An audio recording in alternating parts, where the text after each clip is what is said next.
Businesses since 1985. Everything from signs and banners, vehicles and boats, magnetic and real estate signs, contractor signs, and much more.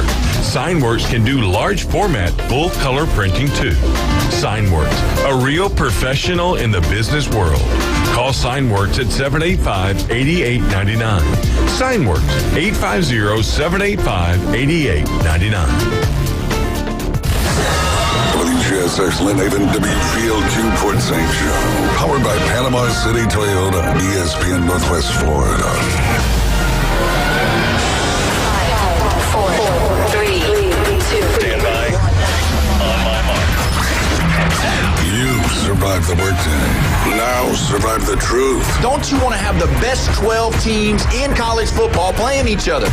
It's time for the hardest hitting 2 hours on the Panhandle. I love it. You're coming through. You got it, baby. Now into the huddle with Paul Wilson on the Sports Blitz. It is a joyous day. I love your show. From the Emerald Coast to the edge of the atmosphere. You gentlemen lift us up every day. 104.3 ESPN Northwest Florida.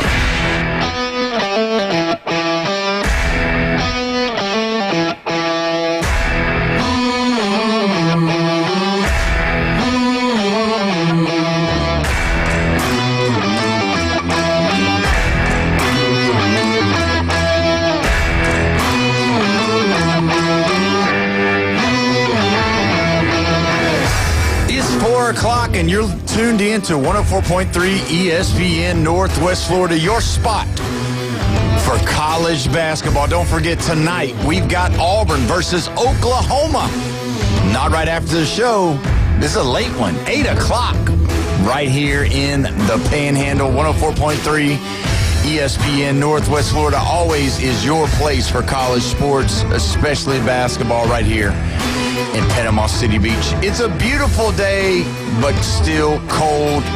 The sky is clear, but man, oh man, is it chilly, and it's going to get worse tonight. So, but either way, good to have you joining us today. Don't forget, you can join us on the Red 7T's phone line, 850-215-6290. As always, on a Tuesday, I got Jeffrey in the house. Jeffrey, how you doing today? I'm doing pretty good. I'm not complaining about the cold, but look, they got rain on every day. I mean, look at light rain. Wednesday, Thursday, Friday. I'm okay with that because I don't think it's the whole day. When it says it's cold, it's usually cold all day, and I don't like it being cold all day. What if you're wet and cold, though? This is like a double. No, I'm staying inside. Yeah, forget it. Yeah, forget it. How you say it when you're from New Jersey? Forget about it. Forget it. Yeah, well, I'm gonna say forget about it. I guess there's no R, huh? Just forget. I guess. Just be careful. We're on radio. Be careful what you say. And we got a special guest running the board today. We got Randy in the building. Randy, how you doing today? What up, fellas? We're doing great. Looks like you got a new haircut. Some, college basketball? We are. But March Madness just around the corner. Yeah, it looks like you got a haircut. You did. You got a haircut. Yeah, I got a haircut. You like it? I do. What? We're going to a funeral, so he's wearing black, I'm wearing black. Yeah, but you're in your white. What's the deal? You getting married? I guess. What's your haircut? That's the problem. That's what I was going to. Did you get a haircut? No, but mine stays. You know what I told her? I sat down in the chair this morning, and she says, so how do you want it cut? And I said, you see this guy right here? And I handed her the Paul Wilson. That's what I mean, realistically. You get your haircut by a guy, though, Paul. Well, yeah, but still. His wife won't let him get his haircut by a woman. Oh, no. Oh, wow. She's listening right now. Be careful what you say. But either way, she just said hey to you, by the way, on the Facebook feed. So there you go. Hey, well, that was nice of her. That was until you started talking. Now it's all over. She knows we crack each other over here. That's fine. It's all good. Hopefully he didn't get a haircut because he's going to go pick up a woman at the funeral. That'd be awful. Worst place to probably pick up somebody, right? Oh, my gosh. Oh, man. I don't even want to think about that. You see what I have to deal with on a daily basis? Yeah, this is every day. So, yeah. But either way, so good to have everybody joined in. Lots to talk about today. We do have some things I want to ask Jeffrey about. The side that we don't talk about a lot, we talk about it sometimes just because me being a referee at times locally. What do you think about the NFL has come out, and they are coming out strong with the fact that they're going to start throwing the flag from New York. So realistically, this is going to happen. This is a big deal for the NFL. They did announce it. It is going to take effect. So realistically, you know, during the Super Bowl, if you were watching Stephon Diggs had went out of bounds. And he had went out of bounds with two players from Seattle, and there was punches thrown, but the referees did not see it. So nobody was flagged. There wasn't a flag. Yeah. And that's one of the prerequisites for throwing the flag from the booth, is that if it's something that's egregious, something that is dangerous, if it's punches, and all of that. So with that being said, and face mask is one of the main ones, because there was missed face mask a lot. So quick. It does. And there's it's all about angles when you're refereeing. That's why they've got so many, and you've got responsibilities. It's funny because like when you're out there and even like locally, when you got 3 or 4 out there, and say, for me, I'm the white hat, so I'm standing in the middle. So I've got the quarterback mostly, and any kind of interior holding, illegal use of the hands, that kind of stuff.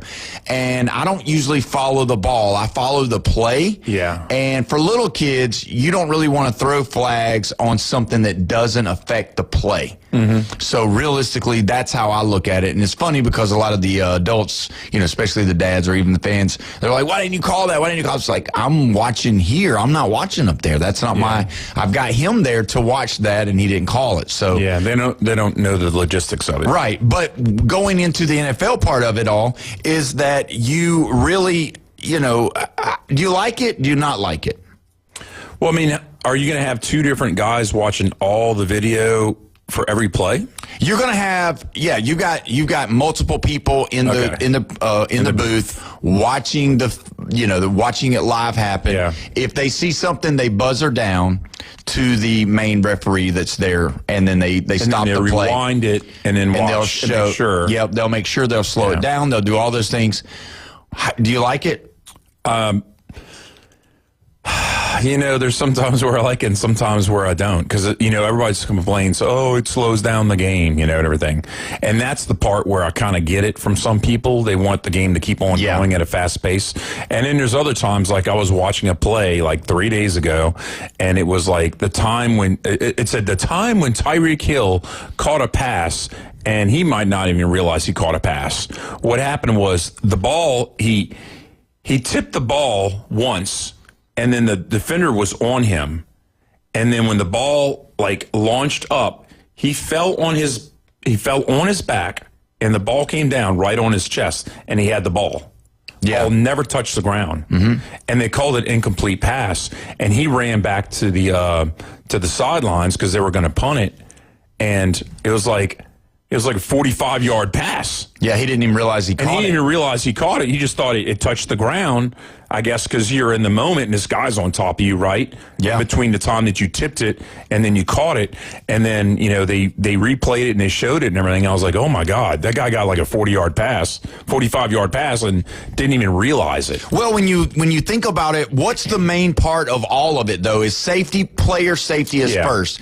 So saying that you're going to be able not to punch, because you can't see everything. There's a lot of times you can't see everything. So this will help when you have a group of people, and you'll get because there's nothing worse than having a penalty on a player that really didn't do anything, or the penalty to the player that was just responding because of what the player did to that person. Yes. It's always going to be that second person regardless, but realistically, if they can somehow get that part, mixed in, they're not, but I wish they would. I wish I could email the commissioner and tell him, Paul Wilson says you need to get that taken care of, because it stinks when you see a player out there doing something, they didn't do anything wrong, and then they just responded by maybe pushing them or saying a word to them that they didn't like, and boom, they get flagged for it, but they didn't see the uppercut or the right hand that the player threw before. Or spitting. Remember the Dak Prescott play? Yes. That's all exact- of those things. yes, Because Dak spit before, and he said, I spit on the ground. No. If you look at it very closely, and I know Stone Cold Brian Austin, he'll be here on Thursday. We can debate this. He was spitting at him. You don't debate with a Cowboys fan. You can't debate with them. Because they're in denial the whole time. Well, I mean, Texas is getting there too, so you're going to have the Longhorn fan and the Cowboy fan merge together to be one fan, and man, we're in trouble. Yeah. You know what I mean? I didn't see anything. Yeah, I don't know what happened. My player did nothing wrong, but either way, I think it's a good thing. I think it's a I'm quick to talk about safety and all that, but I think, man, I don't think punching and throwing licks and all that should be allowed. And I think the other sports should also take heed to that as well. They need to be able to look at replay, because at the end of the day, what is the most important thing that you want to get in a game? The fairness. Yeah, but you want to get it right. Oh, yeah. You want it to be right. You want what you call to be right. I know for me, that's the main purpose. I don't want to miss a call. Yes, you're going to have the human element. It's always going to be a part of the game. But realistically, if we can cut out things like that, definitely the unsportsmanlikes, because those are the biggest things. Yeah, because I mean, there's a few instances where I remember, like, the Bears are playing the Saints, and there's a wide receiver and defensive back. Yep. And I don't know if you remember, it was an all-out swing. Yeah, fest. that was just wearing each other out. It was nuts. And then way back in the days, 1980s, Dexter Manley of the Washington Redskins. Yeah. He spit directly in a guy's face, and the guy lost his mind for the Saints, and he ended up getting, I don't know if he got kicked out, but it was like, 15-yard penalty at a pivotal point in the fourth quarter, and, just messed us all up. Is spitting the same as punching to you in your eyes? Or is it worse? No, it's not worse. It's the same. And it's more of the disrespect is higher, but the injury's not as much, And keep a level head. You get spit on. It's hard. Yeah, it's hard to refrain from it and be like, And then what do? You sound like almost like a tattletale running up to the referee. He spit in my face. Look. Yeah. It's kind of like, you don't want to be a man about it, but that's not the good way to think about it. Yeah, it's not, and that's what they need to do. They need to have that kind of stuff as well. They need to be able to see that kind of stuff. If they saw that, like with Dak Prescott doing that early, then they could have buzzed down and said, "Wait a minute, before you throw him out, you got to throw Dak out because he spit too." Yeah, and he might not spit on him, but spit towards him. Now, I'm not saying that Carter was right or anything like that, because he wasn't. Never should you do that. But I'm just saying, I think that, you could clean some of this stuff up for that. We're going to get to the second part of this whole thing. So obviously we've got the preseason baseball going, a lot of stuff going on right now. A lot of people are playing, and it's college baseball season. I know. Don't even sell me on pros. I'm just telling you they're not throwing the ball. They're not catching the ball. What do you mean? Are they showing up? Is that what they're doing? They're practicing? No, they're playing. They're playing games. In pro baseball? Yeah. Oh, they have exhibition started? Yeah, they've already started. What? Yeah, so today had their first opportunity to use the ABS machine. And how'd it come out? It's embarrassing. Why? It's totally embarrassing for the umpire, because the ball was straight down the middle, and he called it a ball. And as soon as the catcher caught the ball, he didn't even have to frame it, really. He just kind of caught the ball, received it, and he tapped his head like immediately, because he went to throw the ball back. When he went to throw the ball back, all of a sudden he didn't hear the umpire call it a strike. He said ball. So he had to wait. So he had to pop his head, and it took maybe 4 seconds for them to show it on the screen. The ball goes straight. I mean, you had another 2 feet lower, maybe not 2 feet, but about 18 inches lower than where was the ball. Yeah. So he's still, you're saying he was almost a foot strike above. So the umpire missed it all the way around. It was right down the middle, and it was a little bit low, but he still had another foot before it would have been a ball. Well, what are the umpires there for now? Security? I mean, because if you're just going to have security, no, seriously, if you have a fight break what do you got? Bouncers. We got umpires that are bouncers. You're a bouncer now. You got to wear one of those little security tags on. If you have a digital frame for the strike zone and they show you exactly where it's going to happen, that's pretty much what they should do. I mean, it's in all fairness, right? Yeah. And then that eliminates the home ump, right? Yeah. And then calling out on the bases and everything, and then the rules and everything. You could pretty much just not have those it's 4 guys. 4, yeah. Yeah, 4 guys. Well, I'm not trying to, put these guys in unemployment line. And No. You put it behind a camera. Yeah, but let's just rewind it a little bit. You need to stop staying out at bars and clubs at night if all you thinking everybody needs to be security. Are you bouncing on the weekends? No. But, okay, I'm just checking. Have you seen hockey that just ended?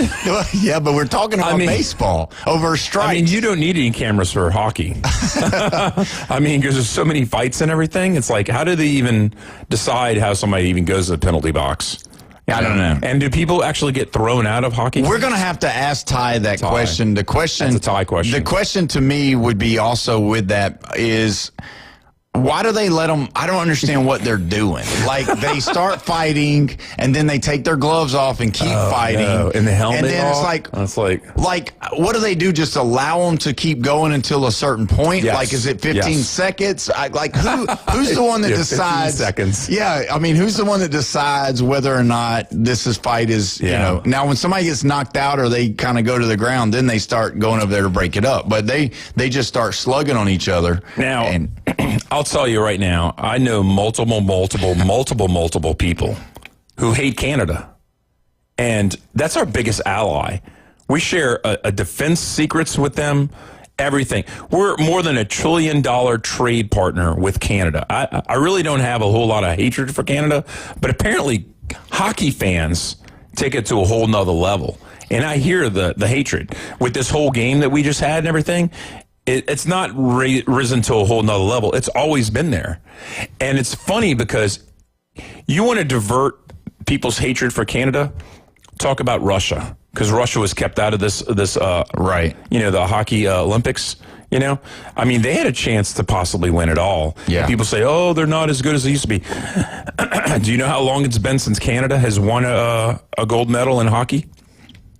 12 years. Oh, wow. I didn't know. They didn't win the last 2. Why are we considering them to be the big opponent as far as hockey goes? They didn't win the last 2. They always beat us, though. Canada does, for the most part. So that's why. But the other thing is have you just been sleeping through all these sporting events that we go to? Because realistically, when you think about it, I hate Auburn. I don't like Auburn at all.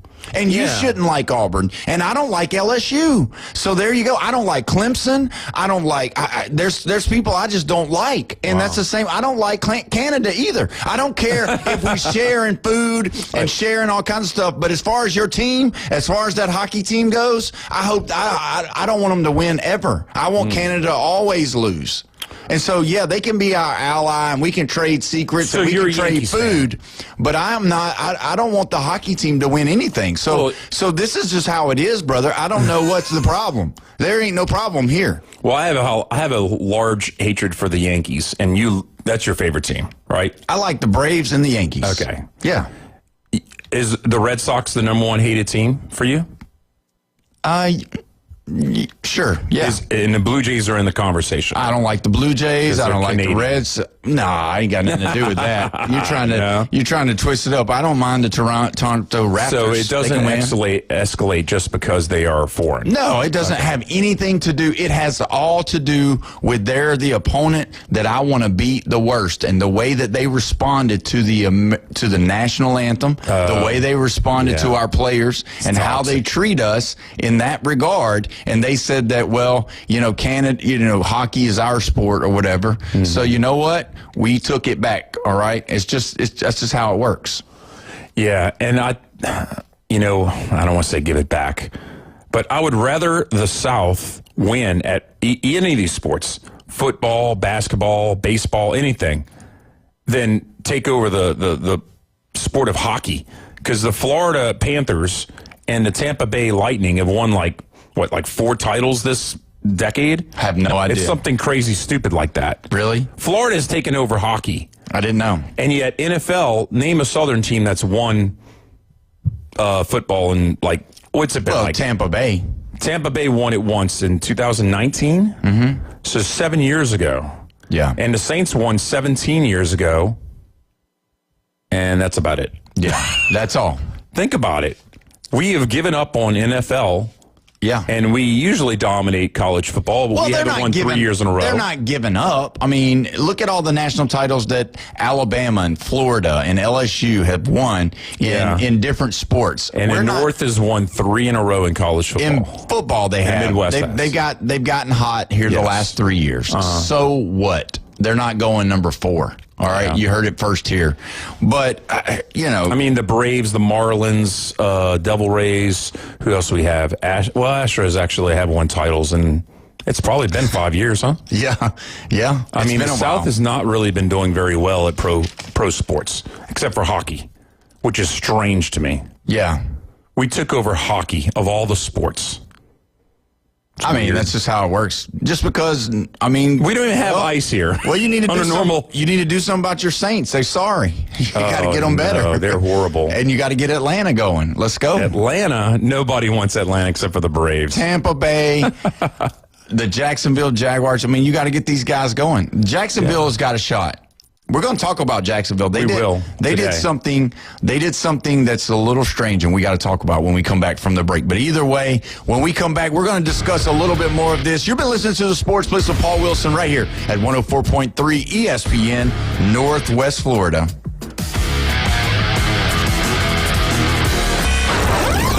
Taking your hot takes, rants, and takedowns. Let's hear it on the Red 7T studio line. 850-215-6290. Weather in the Panhandle never stops. Turn to 104.3 ESPN Northwest Florida. This is Joanna with your latest forecast. We're up to the minute weather reports all day long. A chance of thunderstorms and moderate rain. In-depth storm coverage. Hurricane Helene. And breaking weather as it happens. We do have a tropical storm warning. ESPN Northwest Florida. Rely on it. This is Joanna with your latest forecast on ESPN Northwest Florida this Tuesday. The remainder of the day, sunshine and 55 with a gentle breeze at 8 miles per hour coming out of the southwest. Tonight, some clouds with lows around 50. Tomorrow, partly cloudy most of the day except a very small chance of rain showers in the evening and a temperature near 70. Moving into Thursday, about the same with a high of 72 and lightly raining. This forecast is brought to you by Earthworks of Northwest Florida.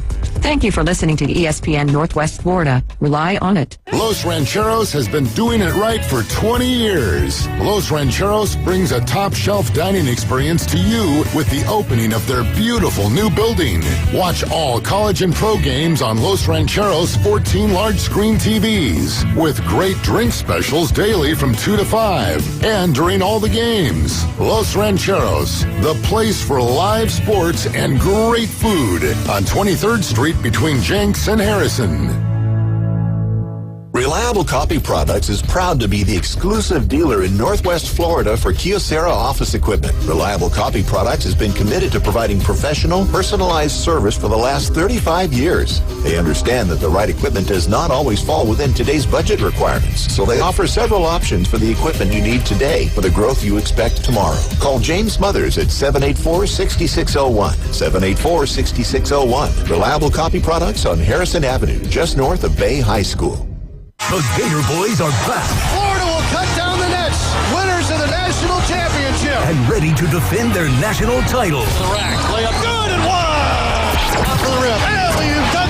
Smashed down by Condon. Oh, yes, sir. Gets the foul line extended. Rises for three. Bang, he got it. To the rack.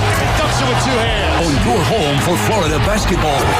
Number 12, Florida at Texas. Wednesday, tip-off at 6 on 104.3 ESPN, Northwest Florida. 104.3 ESPN Northwest Florida has your chance to win. Subs, chips, and drinks for 4 at Jersey Mike's on 23rd Street. Just open the ESPN Northwest Florida app and crush the contest button. Winning.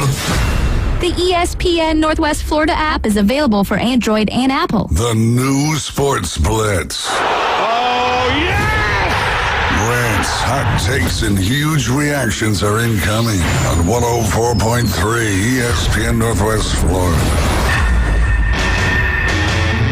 Welcome back. You're listening to the Sports Blitz with Paul Wilson right here, 104.3 ESPN, Northwest Florida, your spot for college basketball. Don't forget tonight at 8 o'clock, Auburn at Oklahoma. Going to see if Auburn can get back in the win column. It's been a big struggle. I know that I've been looking at some of our Facebook page comments, and I definitely want to look them over here. We've got Stephen Harris, our guy, talking about Jeffrey knowing that there are people that we don't like. And he said, let me see where he wrote it. He wrote, he wrote a lot of different Georgia. He said Georgia, LS Pooh, instead of LSU. He does not like them teams. So just because you don't like them doesn't mean you hate them. So there you go. Well, I had a joke if I had bumped into Peyton Manning. You want to hear what it is? What?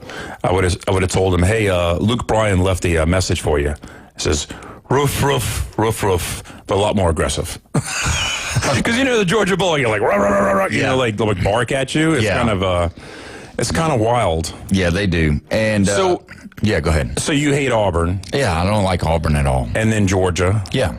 So that'd be 1-2?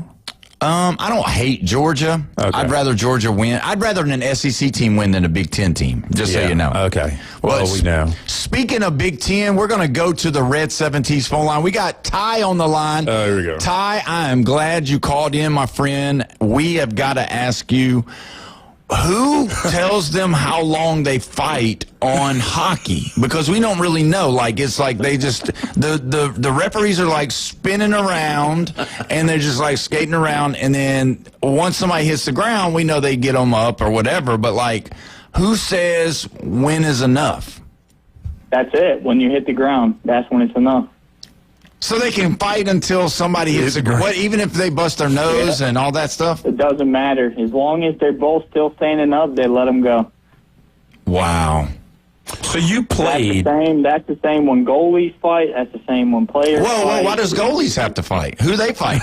So normally what will happen, and it's happened twice already this NHL season, is either a player will take a cheap shot at a goalie or something like that. The goalie will cover the puck or freeze the puck. A player comes in, jabs at with their stick, trying to break it loose. So then they'll get in a scrum because of that. I mean, the goalie is really protected in hockey. You're not supposed to you're not supposed to touch them. They're basically off limits. So that'll happen. Players will go after the player who did that, or sometimes you'll see the goalie actually get up and go after the player. And normally it's pretty customary that if a goalie gets involved in any kind of scrum or fighting, the other goalie's usually down there waiting, and that's like the only time you'll see that. And normally you'll see the other goalie just start coming out. He'll start slowly skating out until he gets the attention of the other goalie. And we've seen it twice already this year, goalie fights. So it doesn't happen a lot, but when it does, it's crazy. So is it unfair advantage because the goalie usually has more padding, right? I mean, yeah, on the legs as far as the chest and stuff. But they take their glove, their blocker, the helmet off. The last goalie fight, they both actually waited until the other goalie. They both had their glove, their blocker, and their helmets off. So it's kind of, there's a respect element to it also. You'll see players and goalies alike get in fights and scrums and break each other's faces, and then they'll be hugging after. I mean, it's a big respect thing. It's also, it used to be a lot bigger back in the day. They used to have what was called an enforcer. Basically, that was one player on every team who had one job, and their job was, to go out there and take care of dirty players and get in fights, and it's kind of went away. That sport's kind of gotten a little soft for people who used to watch old NHL, but they still exist, and it's starting to happen a little more now because they got away from the enforcer, and then what you get is you get cheap shot players taking runs at people in the back because they're not afraid, to get beat up. So they're starting to do that a little more now. So have you ever seen the hockey movie Goon? I've never seen the movie Goon. I don't know if that's bad on me as a hockey fan. It's a reinforcer guy, basically, and it's not a true story, but it's about a guy who was a reinforcer at hockey, and he just loved to fight. And it was kind of a goofy movie, but anyway, that's what it was all about. Don't feel bad about it, Ty. It was in black and white, so it was before your time. Jeff watches those black and whites. I have another question. Okay. When do you throw off your gloves, and is it better off to have your gloves off and just fist fight, basically? So that's kind of that's a double-edged sword, too, because when the gloves come off, when either player drops the gloves, that's what constitutes a 5-minute penalty for fighting when you drop your gloves. So there's some rat players out there who have been known to do this. They'll shake their hands, like they're trying to shake their gloves off. They'll get the other player to drop their gloves, and then they'll chicken out. Then you also, so then that guy gets a 5-minute penalty, and you might get a 2-minute penalty for roughing. Whereas if the gloves are on and you're just scrumming around, it's 2-minute roughing penalty. They also have a penalty for what's called the instigator. So if you drop the gloves and the other guy doesn't, basically, then you end up with an additional penalty for instigating. I'll probably get that penalty. That's going to be mine. But when the gloves come off, that's what makes it a 5-minute major for fighting. And normally it's both guys go for 5 minutes. It's still played even strength. Both players got the same penalty at the same time, so each team still plays 5-on-5. Those guys just go in the box and they come out at the next whistle after. So, Ty, you have been in the penalty box, right? Sorry, what was that? Have you been in the penalty box when you were played? No, I played goalie. So it's interesting, though, because when a goalie gets a penalty, obviously the goalie doesn't serve the penalty. Someone else who was on the ice at the time of the penalty has to serve it for him. I do have some penalty minutes under my belt as a goalie. A lot of the reason when I was younger that I got chosen to be a goalie, I think, was I wasn't as valuable, we'll put it that way, as some of the other people on ice. So I said, yeah, sure, I'll try it. We didn't have a goalie. But my mom, I know she liked it because I like to run my mouth. And as a goalie, you're very protected, so you can almost get away with saying and doing whatever you want, and your team will just protect you.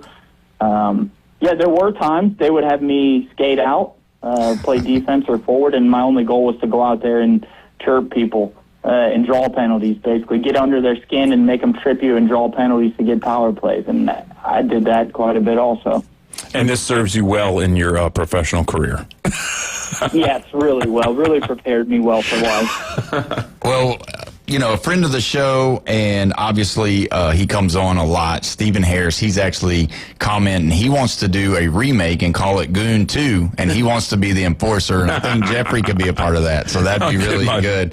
He'll kill me. The slap shot, somebody wrote on the Red 70s phone line that is the greatest hockey movie ever, Slap Shot. Slap Shot is up there at the top. It's Miracle on Ice, Slap Shot, and the original Mighty Ducks. Those have to be the top three. Yeah, so you'd have... Happy Gilmore is there, but, is that a hockey? No, it's not. It's a golf movie. It's close. Yeah. It's close. It's close enough. But, I'm sorry to involve you in the show today necessarily, but I had questions because we've been talking about some of the new changes that we have with the referees and all of that. Is there anything that they changed in the NHL this year that, because it seems like the NFL is trying to get away from people throwing punches. The NHL, they allow it, and I guess it's okay. That's the difference. No, yeah, there's nothing against it. You can't fight in college. Really, when you get college and below, junior hockey, all that, basically anywhere you have to wear a full cage or a face mask, you can't fight, which is college, juniors, minors, all that. Once you make it to semi-pro, minor league, AHL, basically when you can wear a half shield, then you can fight. And there's really nothing that they're doing to deter. It's part of the game. It's the reason I think a lot of the fans who aren't real hockey fans go to hockey games or even watch on TV is for the fights. But it's good because it's, like I said, it's also a respect thing. I don't know, there really isn't outside of UFC any other sport where you can be so mad at someone in a sporting event because they tricked you or, whatever they've done to you or whatever they said to you all game. You can just solve it right there on the ice. You can just say, okay, you can look up videos. They'll stand next to each other at the face-off circle, and they'll be saying, we're going, to each other. We're going when they drop the puck, we're going to go, right? And they're already negotiating it before the puck even drops. And as soon as the puck drops, it's on. They solve it. They dap each other up, whatever, at the end, and that's it. They're done. They move on. And they don't continue they just continue to play hockey then after that, right? Once they get their fight going. Do they ever do it twice? There, Oh, yeah. There's been bench clearing brawls where the whole team is out there fighting, and the bad blood is there, there's rivalry games just like any other sport, and they're already, we saw it, like I said, in the Four Nations with U.S. and Canada. They booed the national anthem, and they dropped the puck. The first drop of the puck, they were all fighting. Everyone was out there. So, and that's why they banned it in the Olympics now. This year, they said if there was any fighting, it was automatic suspension, which I guess the Olympics is a little different. There's a little more prestige, a little more honor. They kind of want it to be, it's Olympics. But in the NHL, no, there's nothing that's changed really outside of the whole enforcer role not really being a thing as much anymore. But they don't do anything to deter fighting. You know, it's a 5-minute measure for fighting. You go sit in the box, you come back out and carry on. So you have a Wolverines and a Red Wings banner like up in your work? A lot of Wolverine stuff. I'm not a Red Wings fan, actually. I grew up a Red Wings fan. My dad is a Red Wings fan, but I'm actually a Ducks fan, Mighty Ducks. Oh, wow. I got sick of everyone around me being a Detroit fan, and I picked a goalie I liked back in the day. Oh, wow. And he played for Anaheim at the time, so I've just been a Ducks fan ever since. But I'm a big goalie fan for obvious reasons. So Yeah, I think I'm a I Ducks. really respect Connor Hellebuck with that performance. Like, when you're play goalie and you see that, especially on that stage, like, that is an insane dream come true as a goalie. Yeah, I think I'm a Ducks fan, too. I love Emilio Estevez. I think that's awesome. What? What are you laughing at? He coached little kids. So Tide, is that not one of the best hockey movies? Yeah, I mean, the Mighty Ducks is a classic. I mean, how many people have seen that? As Right. You know, I love that movie. But Miracle is number one. Miracle and then Mighty Ducks. And then one of the Red 17s phone line people did say that there is a Goons 2 already made. Oh, really? So we got to it's go gotta be Goons 3. then. Yeah. So I know a lot of Goons, so we could definitely fill that movie up for sure. But either way, we appreciate you calling in. You know, we were just talking about how the referees had to change some of the things for the NFL, and we got into the hockey side of it because, you know, they're trying to clean it up on the NFL to not punch because there's a lot of punches that the referees on the field don't see, so they're wanting to be able to buzz it down from the top. And do you think that the fans in you know, American football, NFL football, they don't like to see punches when they're watching that game. They like to see it in hockey. I think they would like to see it in football, personally. Because you're a hockey fan. I just think, I mean, well, it's a good thing you're not talking about the NBA. I mean, these guys jam a fingernail and they're out for the season. Like, as a hockey fan, you can't hardly respect any other sport's physicality. Like, we just watched a guy score a game-winning overtime goal with the 2 teeth broken out of his mouth. Like, can you imagine if LeBron got a tooth knocked out? He would be out for... He might put him in retirement. I mean, for the hockey fan, it's like, I can't watch these... I don't know. In football now, it's getting the same way, though. They're not even allowed to, you know, like... they're not allowed to do anything after they make a good defensive play if they even look at the guy for too long or stare him down to throwing a taunting flag. You know, it's just... I think it's out of hand. People want to watch football for physicality. I don't know if they want to watch them punch, but they definitely want to see people get beat up, you know? I think the problem with basketball fighting is not only do you not have pads, but these guys are like, I don't want to say they're like top heavy, but they're so tall and they aren't as big and strong like the football players are, or even some baseball players that and also it spreads like wildfire for basketball because like you'll have the whole team fighting a whole other team and then it flows into the stands. It's completely out of control. Yeah, it can get out of hand quick. I would say basketball players are definitely not as tough as hockey or football. They're more agile players, I would say, but they definitely don't do well with any form of injury, whether that's a broken fingernail or a jammed thumb or anything like that. I mean, you'll be hard-pressed to get me to respect physicality of basketball. I know it's a physical sport. Like, I know they are beating each other up out there with no protection or equipment on, but, like, it's hard being a hockey fan trying to compare it to that. I mean, yeah, well, I'll tell you this. You guys, and I know Jeffrey's going to go with us tomorrow, y'all need to come watch Gulf Coast College, the Commodores, play basketball over there right by the bridge. And I'm telling you, you will change your mind about how physical they are. It is a physical – it's not football and it's not hockey, but it is so physical. And you'll see it when you watch those guys live. It's crazy. Yeah, I mean, you're right. The first time I went to Cincinnati for college, and the first time I went to a Bearcats basketball game, I had no idea, like, how physical. You know, I watched on TV, and, these guys are wussies. No, they're beating each other up. They're not bare-knuckle fighting, but they're beating each other up. Yeah, and they'll do exactly what Jeffrey was talking about earlier. They need security. get security over there because it gets tough. It can get out of hand. Yeah, they don't have boards with glass, keeping fans from jumping in the rink like hockey does, and they all getting in there. Yeah, and they throw people out in the stands, too. I mean, I've seen them throw them out over at Gulf Coast already, just being at the few games that I've been at. After you taunt a player for so long, and if they complain, the referee will give you a little bit of a warning, but after that, you got to go. We got to get you to a hockey game, Paul. They have a minor league team in Pensacola where you can see some fights. Minor league's good. If you want action and fights, you go to a minor league game. And they have in Florida Everblades, too. So we got to get you to one of them games. That sounds good, but I appreciate it. Well, thanks so much for calling today. We appreciate you being on. We're going to take a break here in just a second, but you've been anointed our inside scoop on all things hockey because I have no idea. I don't know anything about it. Icing, all that stuff. In the South, that's a pretty easy title to retain. There's not a lot of competition as far as hockey fans, but you got to think in the Panhandle. But you got to think too, though. Jeffrey was right. He said, Florida has been king kind of lately in the NHL.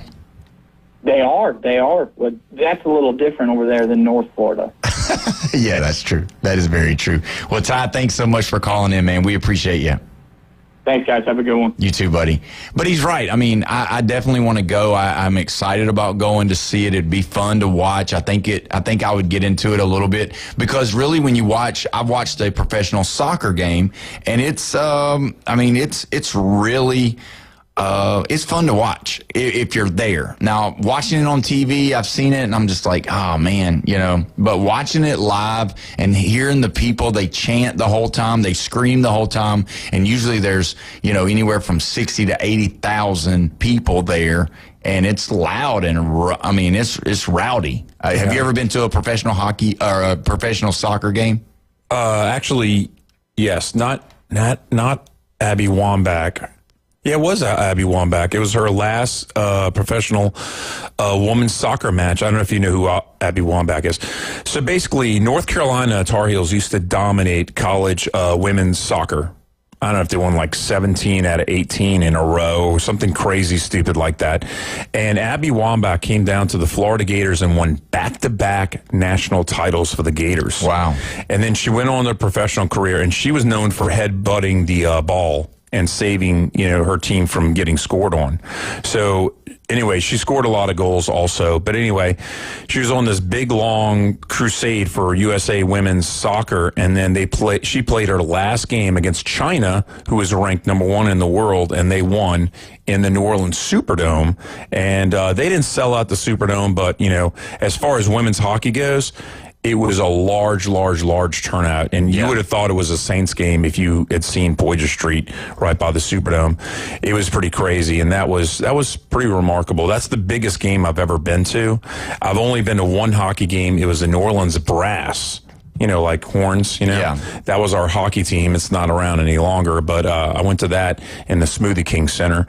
And I don't know, I'm just not, it's like my 6th and 7th favorite sports, pretty much. Yeah, kind of way on down the list. Yeah, it's probably not going to take up a lot of time. Like today, it took up a pretty good bit of time, but it was interesting. I think it's definitely educating fans on other sports because, a lot of people, they don't know but just the 3. And when they go, they're like, man. And it's just like somebody from the Red 70s phone line, they said, if you go watch a hockey game, you will be hooked. I promise you. So there you go. See, it didn't do it for me. And I think it's really kind of where you come from. Like your dad was into it or something like that, Yeah. Well, they probably wasn't very good. And what are you talking about? The New Orleans Brass? Yeah, they probably wasn't any good. That's probably I don't know. Compared to me, they would have slaughtered me.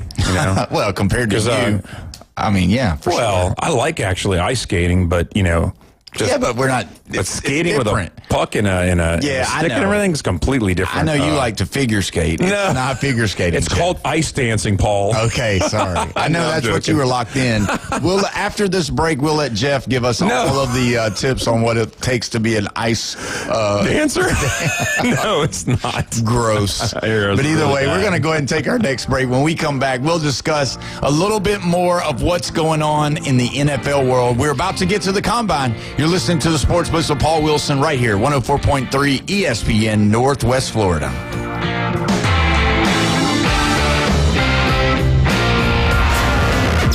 The Red 70s studio line is now open.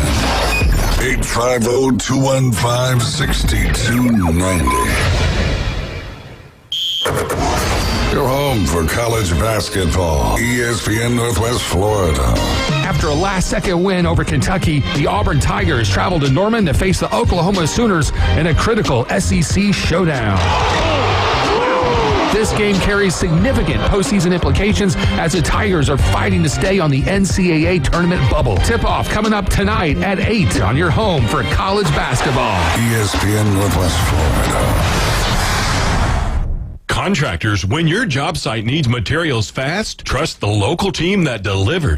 Mid-South Lumber Company brings you reliable job site delivery, in-house credit, and competitive pricing on everything from lumber to doors, windows, and more. Plus, their unmatched customer service has your back through every step of the build, making ordering, delivering, and the whole process easier for you. Support local. Build with Mid-South Lumber Company. Mid-South Lumber in Panama City on 11th Street or on Highway 231 in Youngstown. Looking to upgrade your truck?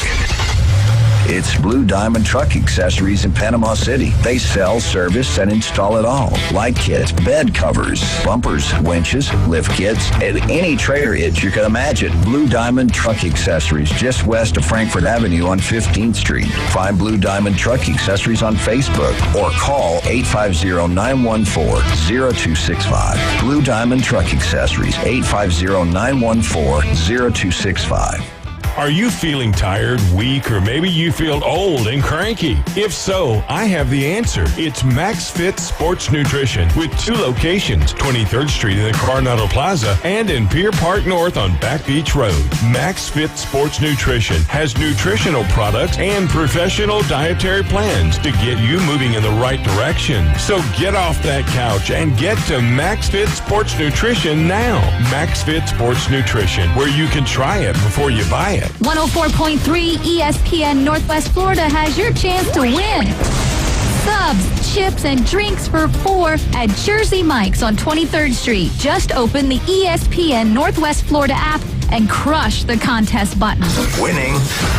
The ESPN Northwest Florida app is available for Android and Apple. The Gator Boys are back. Florida will cut down the nets. Winners of the national championship. And ready to defend their national title. The rack. Layup good and wide. Off the rim. Alley-oop dunk.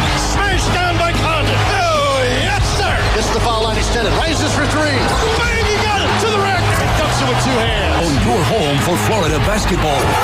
Number 12, Florida at Texas. Wednesday, tip-off at 6 on 104.3 ESPN Northwest Florida. ESPN Northwest Florida. It's the new Sports Blitz. Call in with your questions, hot takes, and rants at 850-215-6290. The Sports Talk Monster. ESPN Northwest Florida.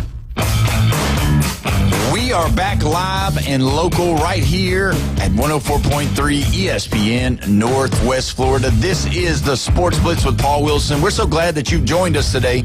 Don't forget, you go to your app and crush the Enter contest on the ESPN Northwest Florida, and you have a chance to win subs, chips, and a drink for you and 3 other guests. So that's 4 right here at Jersey Mike's on 23rd Street. So go in there and do that and take care of that, and that'll be awesome. So either way, we're pumped up about it. When we talk about hockey, it gets me going a little bit because I don't understand it, so it makes me get interesting. And so with that being said, I'm glad to finally get that. But either way, we're going to go to the Red 70s phone line. We got Big Nate on the line. Big Nate, how you doing today, my friend? Southport bound, baby. I'm up here in Bozeman. They're getting ready to play baseball this evening. I don't know who they're playing, but some guys in some brown uniforms. Anyway, go Bozeman. Bozeman's really good in baseball this year, actually. Probably the top team or one of the top teams right here in Bay County. So look out for Bozeman to make some noise this year. Well, our bus barn's right there, right next to the field, so I get to see them every time they practice or whatever, so. Nice. All right. NFL. You were talking NFL, and I want to get back on my Seahawks real quick. There's going to be some positions I think that we need to fill. Kenneth Walker probably will go. That's what I was thinking. I think he's going to go. I don't know where, but, I'm just telling you this. I don't know if you like this or not, but I could see him really going to Kansas City. I really could. Yeah, no, I don't care where he goes as long as he goes somewhere that he can be productive and have a good future. The reason is more so is that I've already been through it with him with the injuries that he's had. He had a really good year this year, and I don't like betting on the second horse. Yeah. You know what I mean? Just there's too much baggage there to worry about. Look what we're doing with Zach Charbonnet now. He got injured, so we're having to worry about that. So with our second pick of the draft this year, number 64, I'm looking at Jonah Coleman from the UW. Really? As a running back. Yep, it's a homebred kind of thing. You keep him in the Northwest where he had success with UW, and you kind of get that homebred feeling, and you put him in there and give him some reps. But our first-round pick is going to be a quarterback. I believe his name's Aubrey. Yeah, that's right. I think he's from around this area, and he would be our first pick to make up for the loss of Woolen, who is also going to be leaving. And that's the big thing. Like, these guys, once they win the Super Bowl, you're going to see, you're not going to see them all leave, but you'll see pieces that they'll have to address. Now, they could address them with free agency, but I agree. I think they're probably going to go with him. I've been looking at it a lot. We're at the top of the hour. We're going to share Todd McShay's top 10 before the Combine, kind of discuss that a little bit as well. But really, when you look at it, do you realistically, as a Seahawk fan, have is there really a possibility for repeat? That's the question. Is there really an excitement that you believe that this was not just a flash in the pan year, that they're going to be consistently in the conversation every year, year in, year out? From this, it's hard to say because, we lost our OC. He's a new head coach now. We got a new guy who's under the same philosophy, but I like what he's saying. It's just whether or not they can put it on the field. And that brings me to my third pick at 96, which is that Florida lineman, what's his name? He's a guard-center combo. I can't think of his name. Slot or Landman or... We'll look him up, but so you think they're going to address some offensive line stuff too? Always, because they need to build on that if they're going to still establish a run game. He's looking for linemen that are more aggressive, and I think it's going to be more ground and pound than we had seen before. Even with the insurgence of JSN being a number one, blah, blah, blah, that was, to me, more of a fluke because we were having trouble with the run game, so they had to go to the air more during that period when he was getting all those really big numbers. Now, JSN's a great receiver, but I think Sam needs to elevate his game a little bit more. And I think he'll have time to do that. That's why I'm not going to say they're going to repeat, but it wouldn't surprise me if they do. Yeah, it's Jake Slaughter is who you're looking for. Yes, that's it. Yeah, so I like that kid. Yeah, and he's tough too. So that's a good thing. He might, bring the toughness of the SEC right on up there to Seattle. Two roles too, center, guard. He can go either way, and move one guy that we have at center now back to guard, and then bring him in at center. I think might be a good idea. Well, either way, it's a win-win for us. And that's very true. What do you think about Cooper Kupp? How many more years do you think he's got left? Well, being that they just got done with the Super Bowl, I'd say he plays this year and then retires, honestly. Yeah, I do too. I don't think he's going to stay in it too much longer. If he does do two, I think that'll be the most. I could see him being one of those things if they just miss the Super Bowl or if they go lose the Super Bowl or something like that. I could see them saying, hey, give us one more year. We'll pay you $15 million or something like that. He's got nothing else to prove other than if he gets another Super Bowl, he's going to be a first ballot Hall of Famer. Whoa. Wow. Huh. So you believe that? If he can get another Super Bowl ring, he'll be in that talk. I don't think Jeffrey thinks so. Jeffrey says no to the first ballot. Well, like I said, it really comes down to politics a lot. I mean, I don't like that. It's not just stats. But a lot of people like Cooper Kupp. They like his story. They like what he is. And if he can go in and get an MVP in the Super Bowl like anybody else could, then great. You know, who knows? I mean, that's a hot take, I guess. Yeah. Is what I'm saying. Yeah. But I would be okay with that, honestly. who's one of the most favored Seahawks of all time? Is it Steve Largent? Yeah. Yes. Okay. Yeah, it has to be. He doesn't have Steve Largent's numbers. Warren- He wasn't a Hawk for the entire time. Warren Moon's a top 3? No. God, no. No. Okay. Wow. Okay. No. Now, as far as all time, Yeah. no. Russell Wilson would be second in that list. And then Cortez Kennedy would be third. Yeah. You know who's my most hated Seahawk of all time? Walter Jones. Richard Sherman, hands down, not even close. Can't You stand gotta that love guy. to hate Sherman, man. I mean, somebody that was that good, all right, and was a receiver, turned cornerback, and to have that much swag. Mouth. That's what he had. A lot of mouth. But at least he's articulate. Yeah, he is knows what to intelligent. say. I mean, he's not dumb. No, he's not And dumb. that's the problem I have with some of the people that talk smack, like, Terrell Owens. He didn't say a lot that meant something. True. He was just spouting off. Well, somebody on the Red 70s phone line just commented and said Jim Zorn should be on the list, boys. Absolutely. Absolutely. No, Jim Zorn goes, but see, he eclipses even just Seahawks.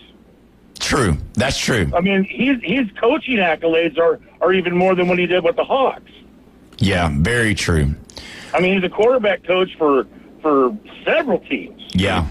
Yeah. And just his presence in the league makes the league better. Jim Zorn's he's a classic historical figure in my book for the entire NFL. Yeah, it just seemed like for me up until they won it with Russell, until they, won it this year, that the Seahawks were always just good, but never good enough. They ran into those Denver teams, and they ran into those Raider teams back early in the 80s, and then they did get Ran through. into them. No, they were like a bottom dweller in a 5-team division. They were horrible. They were so bad. Yes. It was so bad. Well, that's what I'm saying. They used to get ran over. My first playoff game, and I'm going to tell you this real quick. My first playoff game was John Kitna versus Dan Marino in the Kingdome. Nice. And we lost, 17-13, I think it was. Ooh. Wow. And we were leading that game at halftime. Yeah. And Marino came back in the second half and put on a clinic. And I couldn't be mad at it because Marino came into the league the year I was born, and I've always had an affinity for Dan Marino. Yeah. Just the way it is. That's Jeff's favorite, too, from Miami. And yeah, I mean, I was a Dolphins fan before I was a Hawks fan. I mean, if I had to pick somebody from the East Coast to root for because I hated the Jets, I had to root for Miami. Yeah, for sure. Well, Nate, we And then appreciate the Raiders, of course. Yeah, for sure. Everybody hates the Raiders. All right, Paul, thanks, guys. Hey, thanks, Big Nate. We appreciate you, buddy. But he's got a valid point. I mean, you talk about Richard Sherman. Is he going to be a Hall of Famer? I mean, is he going to be? Yeah, he is. But do you think he gets first ballot due to the way he'll be remembered by some? He rubs people the wrong way. Yes, he does. Even with his media career that he's in now. Yeah. There's times where he definitely rubs people the wrong way. Darrell Revis? What was Revis of the Jets? Yeah. Yeah, he was the defender at the time, and when Richard Sherman came on the scene, he was kind of like, I'm the best, defensive back in the whole entire league. And I was like, have you seen Revis? Like, look at this guy. Yeah, you're not as good as him. And then, within a year or two, it had flipped, and Revis was pretty much not top 5, and then there was Richard Sherman just killing it with Seahawks. And I really had no idea how the Seahawks were going to beat down the Broncos in Peyton's first Super Bowl, at the Broncos. Well, we got to take our first break, our third. When we come back, we're going to discuss a little bit of the NFL Combine, but we got college basketball right on the horizon. You're listening to the Sports Blitz with Paul Wilson right here at 104.3 ESPN Northwest Florida.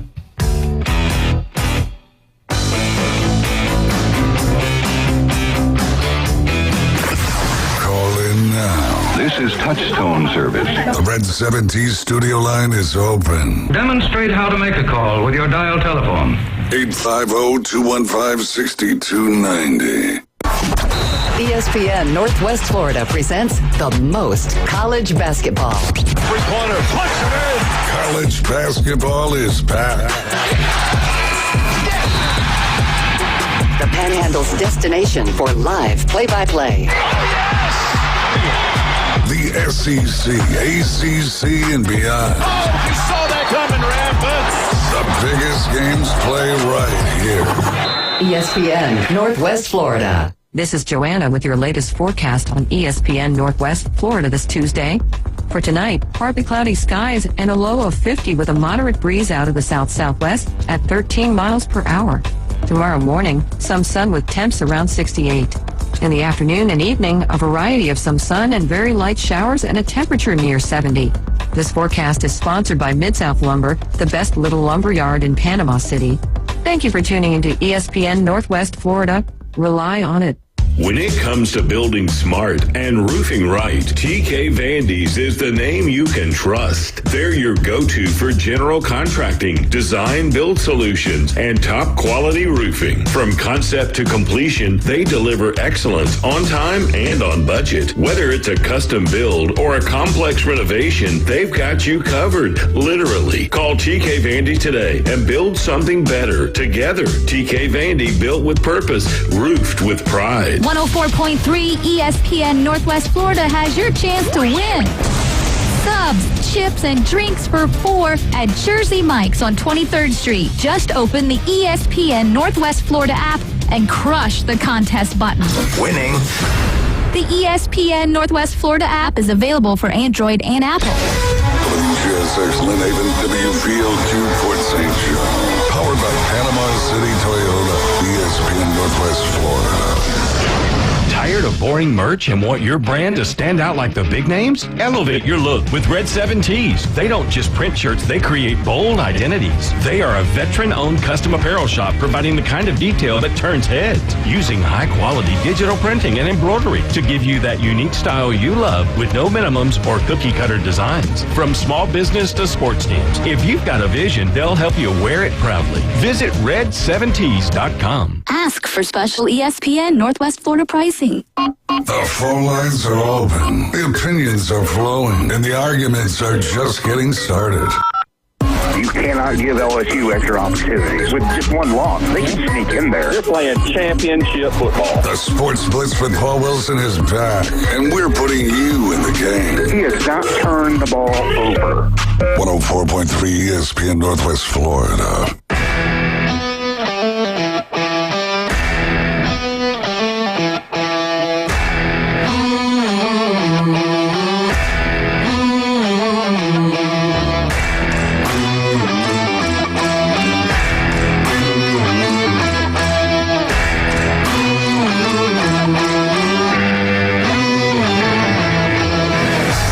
Welcome back.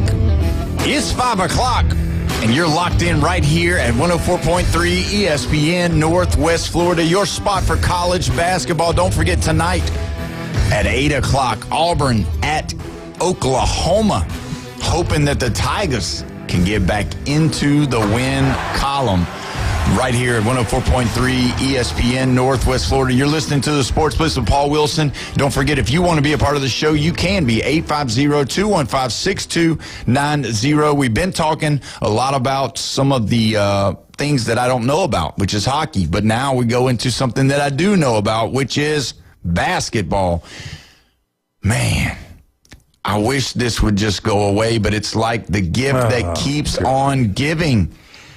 Charles Bediako, he has got denied again by the Alabama Supreme Court. So now what? Now what are we going to do? What are we going to do now? We got to stop with all of this. They denied him. The NCAA said no. The courts have said no. I'm saying no. Do I need to send him an email to tell him that you need to find a professional team somewhere to go and play or go back to school and get your degree? I get it. He's enrolled.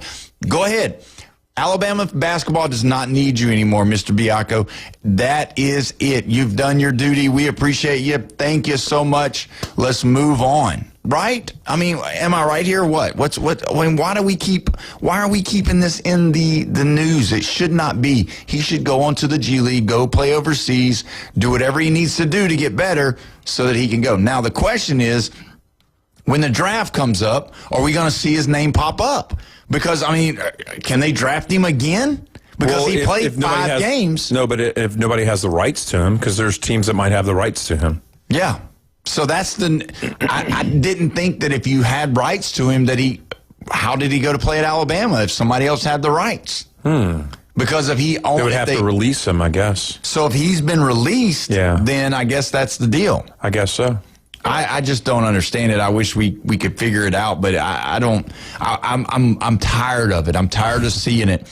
It's worse than the Trinidad Chambliss. It's worse than the Joey Aguilar. We don't want to see any more appeals, right? We want to see this thing solved and going away. Alabama's kind of stepped away. I haven't heard the basketball coach, Nate Oates, talk about it. I haven't heard him say anything about it. So realistically, let's move on. Are they better without him? Yes, I guess so. Yeah. I mean, they need to be. Because there was so much focus on him, I think that it drew a lot of attention. But again, I'm still one of those guys that believes in he had to take somebody's spot. That was one of the dumbest things I've ever heard Nate Oates say, is the fact that he's not taking somebody else's spot. Well, I mean, did you add another player to the 5? Because you got to only get 5 to play. So I don't understand why he said that. So Bama's on a 6-game win streak since losing at Florida. Right. And they have 4 more games. Mississippi State's tomorrow night in Tuscaloosa.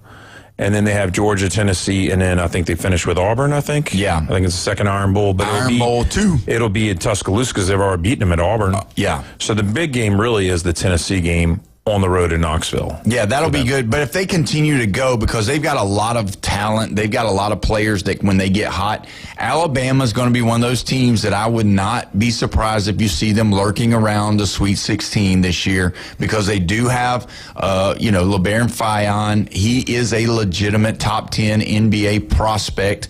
I'm not going to say he's definitely going in the top 10, but I could definitely see him being picked early in the first round. And, when you've got one of those guys like that and you've got length and you've got athleticism, there's always that chance that you could definitely do it. So they could easily be a 4 seed if they can beat Tennessee, I think. Yeah. Because they're ranked number 17 right now. They're 20-7, right? Yes. So usually the way it goes is, and this isn't always, because you know how they do the seedings, it's always they have to distribute the teams, like the ACC teams have to be separated, and SEC teams, they try and do a good, opportunity of separating them. That 1 through 4 gets the 1, 5 through 8, 9 through 12, and then, 13 through 16 is the 4 seed. Well, they're 17. So they're kind of like on that 4 or 5. And we just talked about how that's one of the hardest places to come from is that 5 seed. They get upset by the 12 a lot. It's a big time they do, yes. Yeah. It always happens. 4 against 13 is usually a pretty good number. They're usually 4s and 3s usually win the first round for sure. And when you look at how the SEC is set up this year and just where they're at, there's a lot of teams that we've grown to think it's going to be in the top, but they're not. Just teams like Auburn, Mississippi State, South Carolina, Oklahoma, Ole Miss, LSU, they're all not going to make it. I just think, you got Kentucky, Vanderbilt, and Missouri kind of teeter-tottling right there. Yep. You got Texas, they're kind of good. A&M's good. Arkansas's good. Alabama's good. Tennessee's good. And then Florida's the best.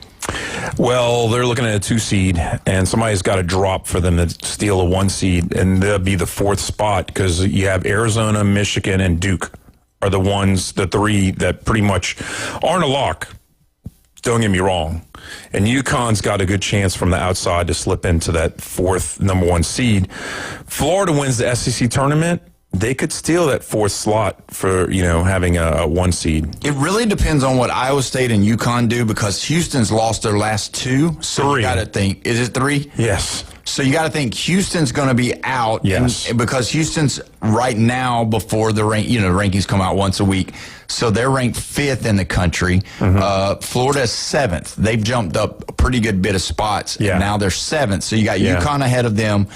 Houston, who will no longer be ahead of them. Then you got Iowa State ahead of them. Yeah, but Arizona and Iowa State are in the same conference. Yeah, so they're one of those is gonna knock the other out, which will be Iowa State. I believe they're gonna be gone. Yeah, they'll be the odd man out. But then you got Michigan and Duke. Yeah, Michigan and Duke are pretty much in. Arizona's most logically in. Yeah, I don't think Iowa State's going to slip in. They're gonna probably even drop a regular season game before their conference tournament. Yeah, UConn will probably be the one that they'll have to have because those three, I think those three are locked in. A lot of things can happen, but I do think that Duke will get the love from the committee like they always do. Arizona always, in the past have always gotten the love of the committee. The ultimate love would be that Florida gets in the Eastern region with UConn and doesn't get put in the Southeast regional with Duke. Yeah, because that's usually how they'll split it up. Because Arizona will get the West, right? Yeah, and then Michigan gets the Midwest. Yeah, yeah. So you don't want to go to the Duke regional. You want to get stuck in with UConn in the East, which is a good possibility. Yeah, for me, it doesn't really matter for Florida. I think they match up well with everybody. Duke? I think they match up well with Duke. Yes, because they're Duke's strong in the paint with Boozer and those guys, but. I'm telling you, man, Florida's defense in the paint is second to none. I mean, that would are. Be if Florida gets a 2 seed, Duke gets a 1, and they're in the Southeast Regional. Okay, that'd be an Elite 8 game to watch. Yeah, that would be like almost a Final Four. Final Four. Yeah. Let's go to the Red 17's phone line. We're going to go to Robert real quick. Robert, how you doing today, my friend?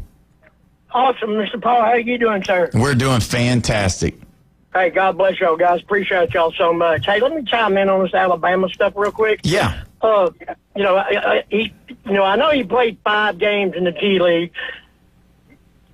Why did he even play college basketball? And then my question, and what I'm thinking is, if the committee, the NCAA said no, and then the Supreme Court said no, and Alabama's pretty much saying no, those games he played, will they have to forfeit those games or just go on like nothing happened? And then as far as, I don't know if y'all watched the Duke-Michigan game Saturday. That was the best game of the year so far. Those two teams right there are the best 2 defensive teams in the nation, hands down, no doubt about it. Florida is going to get stuck in the Southeast with Duke and probably going to play them in the Elite 8. And it's going to be one heck of a ball game, boys. It's wherever it's played. I don't care what anybody says about Duke. I'm a Duke fan. When they're on a neutral floor, they are my favorite. Period. Bottom line. They're just the best on a neutral court. And they got a shot. I don't think they're going to win I think Florida's really going to repeat. As much as I hate to say it. Wow. Tennessee's got to get rid of. I can't believe they gave him a lifetime contract up there. That's just he's like 85 years old now. So, what's he going to be, 90 when he retires? But, man, I cannot thank y'all enough. Y'all are awesome. Love on your peeps, and I love y'all. Well, Robert, thank you so much, man. I agree with you, buddy. What he's saying is so true, though. It's Golden is so good. And that's the thing about it. Carter hit it out of the park when he got him there. I mean, realistically, because if you look at how he's built his teams, last year it was they still had the guys down in the paint, but they were young, but the guards were great. Now those guys that were down in the paint have now matured. They've got the experience. Now they have understood how to play the game, and now they're so tough in the paint. Now, I do know when you get to the tournament, you got to be able to shoot threes. You got to be able to knock down the shots, and it's been happening. Florida is starting to catch fire a little bit, but realistically, the defensive post play of the players is the biggest thing that I see with Florida. That'll take them through, to me, through the SEC championship. They'll probably win the SEC championship and then wait for UConn or wait for one of these other guys to drop out. But I agree with Robert. You've got Arizona, but you've got Duke and Michigan, who just look like there are no dents in their armor. And yeah, you can give the first one to Duke, but when you look at it, Duke, I don't know. I'm not a big believer they attract in their coach. They attract a talent, American talent. They do. I'm just not a. It's in the name. I just don't. I'm not a big John Sauer fan. I'm just not a. I'm just not a big fan. I don't know. Who's the highest the number one 3-point shooter in the nation as far as 3-point percentage is a Samford Bulldog. Oh, really? Jaden Booth. Okay. 43%. Nice. That's his average. Yeah. There's some games where he shot like 67%. Yikes. I mean, it's nuts. Well, we're going to go ahead and go to the Red 7T's phone line. We got Mike on the line. Mike, how you doing today, my friend? I'm doing wonderfully well, Mr. Wilson. I appreciate you taking my call. And are you doing hallucinogens? No, John sir. Shire is a great coach. I'm not saying he's not great. I just don't love him. I don't. And it's always hard. It's always hard to follow a legend. I mean, that's just always the case, just to me. That's cliche. He's a lot better than Forbes, who was at Tennessee, who's at Wake Forest, and will be fired, unemployed at the end of the year. And I hope John Curry is, too, the worst AD in Tennessee history. Wow. I don't mean to make it all about Tennessee, but I find the most fascinating story in college basketball is actually the Auburn Tigers right now. Yeah. Are they in or are they out? Out. They got to go on the road. Well, it's easy for an Alabama fan to say maybe. But Stephen Pearl is, you talk about following the man, like Shire following Krzyzewski. Stephen Pearl's following his daddy, which has not been done well. Joey Meyer at DePaul, no good. Yeah. Bobby Knight's son at Texas Tech, no good. And it's a tough thing to do. And people are like, well, why did Coach Pearl quit? Well, it's real simple. Stephen was going to move away. He's got a 5-year-old daughter, and Coach Pearl wanted to be around his granddaughter, which I think everybody can empathize with that. But I'm going to predict that my team loses tonight to Missouri. Yeah. So what about Derek Dooley, Vince's son? How do you feel about him? He's more like his mama. He's kind of he really is, seriously. I mean, come on He's now. built like her for sure. Yeah, and his temperament's like her too. She can blow her top. Vince Dooley was like Cool Hand Luke, man. Yeah. But Derek is like crazy, and crazy works at the OC or below level. Yeah, well, when he showed up with those orange pants on with the white polo, I was like, bro, what are you doing? Yeah. Hey, let me admit something. Orange doesn't look good on anybody. Okay? All right. Crossing guards. Agreed. Crossing guards. Yeah, exactly. It's good when you're deer hunting. That way you don't get shot. That's right. Anyway, you guys keep up the good work, but I think my Vols are in trouble in Missouri, but I don't give out betting information because, what do you think? I just had a guy stop by my cabin up here in Tennessee that played center with me in high school. I don't want to make it about me like a fine-bone caller, but he's going to watch the State of the Union address. I said, dude, I'm listening to the Vols. Of course, that's later maybe, and I'm listening to a couple of high school basketball games. Guys, keep your heads out of the political pages and stay in the sports, and we'll have a better America. Mike, God bless you guys. All right, Go ask me a question. Yes, I do have I have a statement, actually. It hasn't, not this last past year, but the previous year, Tennessee was in the playoffs in football. Yes. Their basketball won in the Sweet 16 against Kentucky, right? And their baseball team was going good. National champions in 24, maybe 24. 24. Yeah. So we're talking about a dominating performance in the SEC. Tennessee was top dog, probably better than the Longhorns were overall as a program. You can't throw away this athletic program. You want to throw away an athletic program? It's Auburn. Auburn is horrible. 5 years in a row losing in football. Basketball, they're barely trying to get in. Baseball, they claim that they're good. They're really not that good. I mean, they might as well stick to golf. Listen, they got bass fishing, okay? They're the best of the conference at that. And don't sell them short on that. But really, they are interesting. I didn't say I loved them.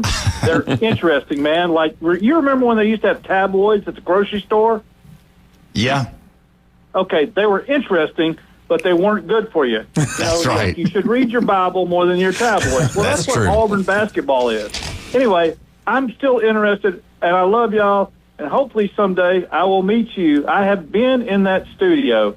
I have sat at that desk with, I won't name those guys in the morning, Anyway, but I have sat there at that table, the Krispy Kreme donut table in the whatever studio, whatever you want to call it, studio. Yeah. Anyway, y'all have a great one. I'll continue to listen to you and be entertained And y'all are doing a great job. I think you're the hottest new show on the beach. I appreciate it. Thank you so much, Mike. We appreciate you, buddy. Have a good one. You too. Good night, buddy. Good night. So if Tennessee is taking a step back in the athletic department, who really is the athletic department that is dominating for this past year?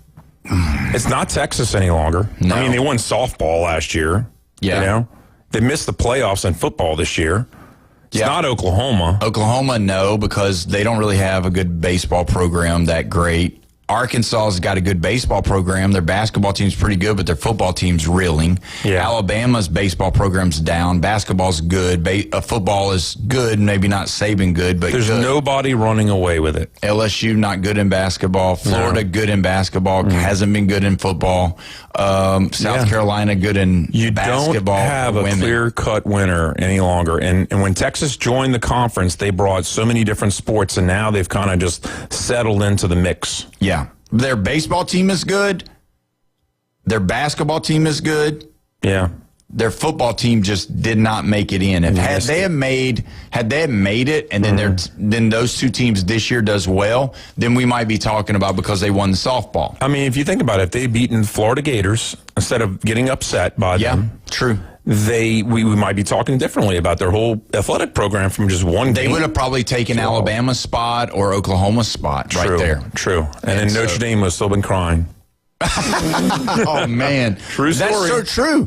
Real quick before we do go to a break, I don't know if you saw the story or not, talking about football real quick, college football. Ty Simpson. Yeah. He had a problem that nobody was reporting, and it mattered. So it looks like Ty was diagnosed before the Rose Bowl with gastritis, and he was at 190 pounds during the Rose Bowl. He's gained his weight back. He's at 215, his original playing weight that he started the season out, but he had gastritis where way before, I guess maybe when they started losing, but that's a true thing. So it really did happen. He wasn't eating. His stomach was upset all the time. He was losing weight. He was unable to do that, but that's a big deal for him. So he dealt with this late in the season, and he's back up to 215 pounds for the combine, which starts in a couple of days. That's pretty quick to gain 16 pounds like that or whatever pounds. Well, it's been since January, so, I mean, over a month gaining it February, back. I know, but we're almost at the end of February. Yeah, I think it maybe a little booster steroids or something like that maybe helped him out. Yeah.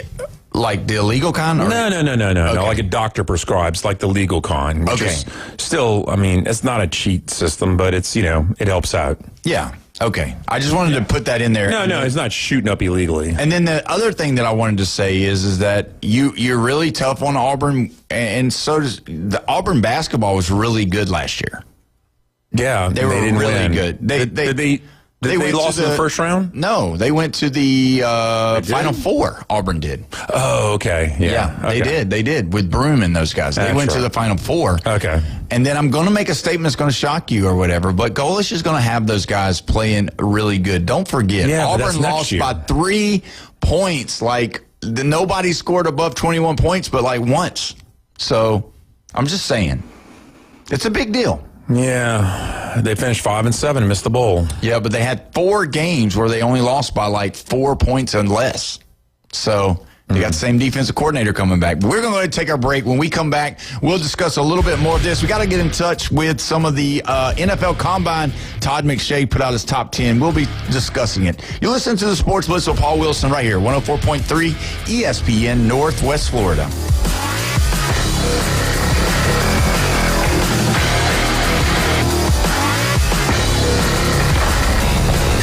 Again. Call or text us now on the Red 7T studio line.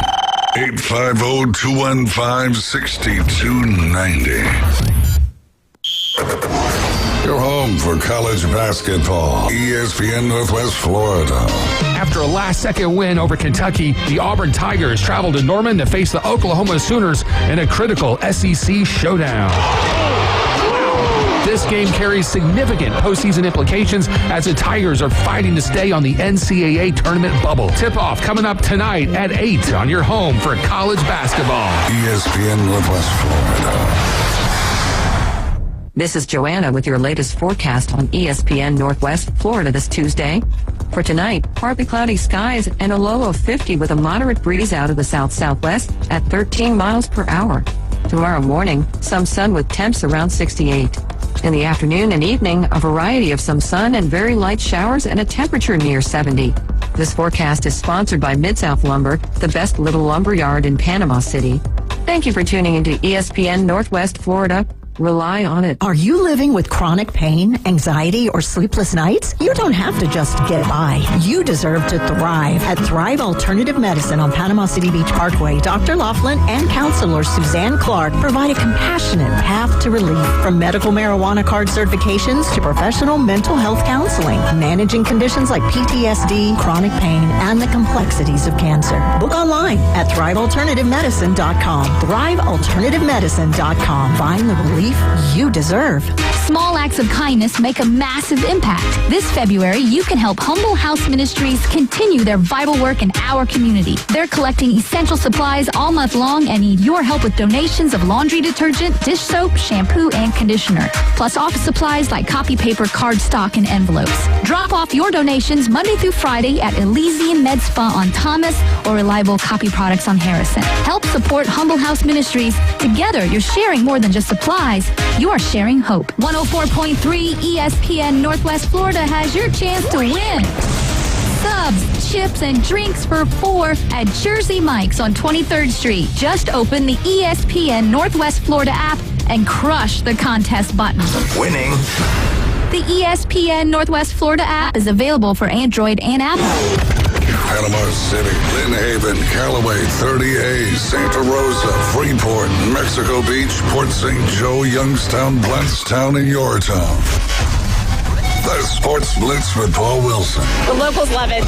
Dominating the dial at 104.3 ESPN Northwest Florida. Welcome back to the Sports Blitz with Paul Wilson, the show that dominates the dial. I love it. Glad to have you joining us on this Tuesday afternoon. It's going to get chilly, so bundle up a little bit if you're going to be outside. Either way, also don't forget, 8 o'clock tonight, you got Auburn at Oklahoma. Don't forget that. It's going to be awesome right here, 104.3 ESPN, Northwest Florida. You can call in. You can text in on the Red 7T's phone line, 850-215-6290. Red 7T's, your spot for all things custom apparel right here in the Panhandle. You know, Jeffrey, we are getting very, very close, and before we go into the NFL Combine, we got the Sports Blitz Combine we got to talk about just a little bit. I'm getting ready. I don't know about you, but, we're going to be going over to Mosley early on a Friday, the first Friday of March. We're going to go over there, and we are going to be put through the gamut of some of the combine drills, and we're going to see how we do. One of them being the 40. Have you been practicing? Have you been getting, your steps in? Have you been doing some squats? Have you doing hot yoga since, Lane Kiffin's deal is hot yoga? So are you doing hot yoga? No. And I do not do hot yoga. Oh, my God. That's miserable. That's miserable. Oh, so you've tried it? Yeah, I tried it. Well, okay. No, let me clarify what happened. Go ahead. Play the music. I've done Pilates and I've done yoga. I'm not surprised. And then one time I was in the studio, and because they call it a yoga studio, right? Oh, okay. And they had the air conditioner off, and it was hot. Yeah. And I was started sweating, and I was getting depleted. I couldn't even last the whole hour, and I was like, I'm not complaining I was sweating, but I'm 52 years old. This actually happened when I was 49. But anyway, I was sweating, and I was like, man, I'm feeling run down, and you can usually do yoga and all that. I don't do it any longer, but anyway, it was miserable. I was like, hot yoga? Who came up with this?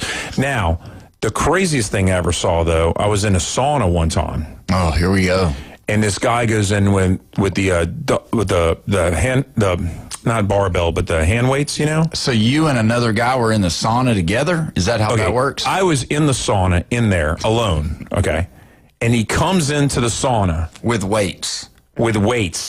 And I'm talking like 35-pound weights. And he's doing curls and all kind of other stuff inside the sauna. And I'm like, wow, this is pretty interesting and kind of crazy looking. Yeah. And he was doing a full workout inside the sauna with weights. Wow. And I was like, that's just a whole nother level of commitment, I guess. I don't know what he was going for, strength, but trying to lose weight, I guess. I don't know. I don't get it. Yeah. But anyway, enough about yoga. No, I have not been practicing at the 40-meter... 40-yard dash. 40-yard dash. Yeah. I haven't been doing that. I probably need to lose weight before I do that. What are we, a week away? Yeah, we're a week and 3 days? Well, 10 days away. Yeah, we're about 10 days. But, and then the other thing about it is, so now I need somebody's expert opinion, Paul. Yeah, I got you. Go ahead. And you are the expert, right? Yes. I'm not used to maxing out. How would I even train to be maxing out on bench? Well, do you want to just drop down in reps and just try and just do as many as you can? Yeah, 225 though. I'm not doing the bench pressing. Okay, so 225 as many times as you can. As many times as I can. With a spot. We're going to spot you. We're not going to get you hurt. We don't have workman's comp, so we're not trying to get you hurt. Now I'm wondering, do they have a rack? Like the squat rack where you have the hooks and you can hook. Yeah. So that you really don't need as much of a spot. But anyway, thank God I'm not squatting either. Yeah, no, we'll set you up. We might do some cones and we might do some. See me trip over my own feet. So, what is your favorite combine exercise, or what's your favorite thing that the combine that they do? Oh goodness. I mean, to watch them or do myself? No, to watch. To watch? Yeah. I mean, it's the 40. It's the 40. Now, I do like it to enjoy seeing people jump up and then tip and see how much their vertical is. That's pretty entertaining sometimes, too. Yeah, that is. I like, as far as... You like the bench?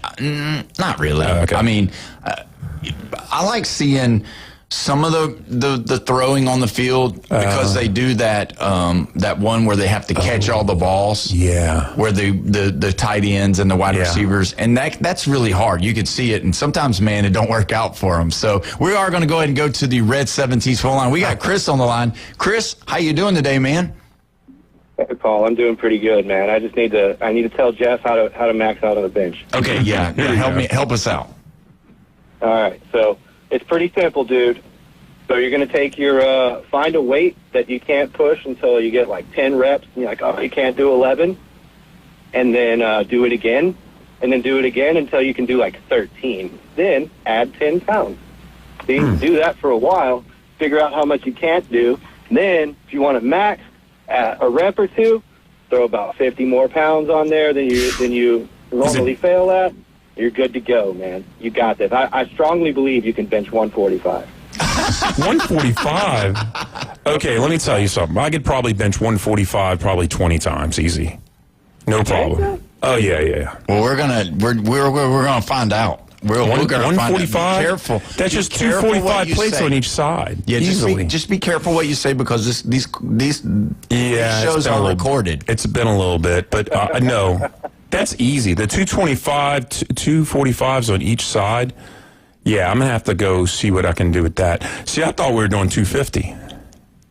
Oh, wow. You can get 225. No, I'm not doing 250. You're not doing 250? Are you doing the bench? No. I'm just saying. So I'm the one doing the bench, the 40.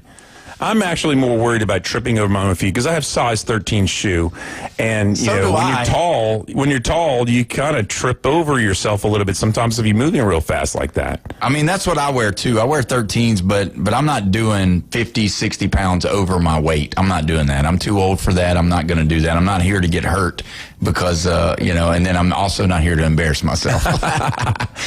But Chris, do you have a favorite exercise in the weight room that you enjoy the most? Chest flies. Okay, chest flies. Those are good. But I love the pump that you can get from an arm curl.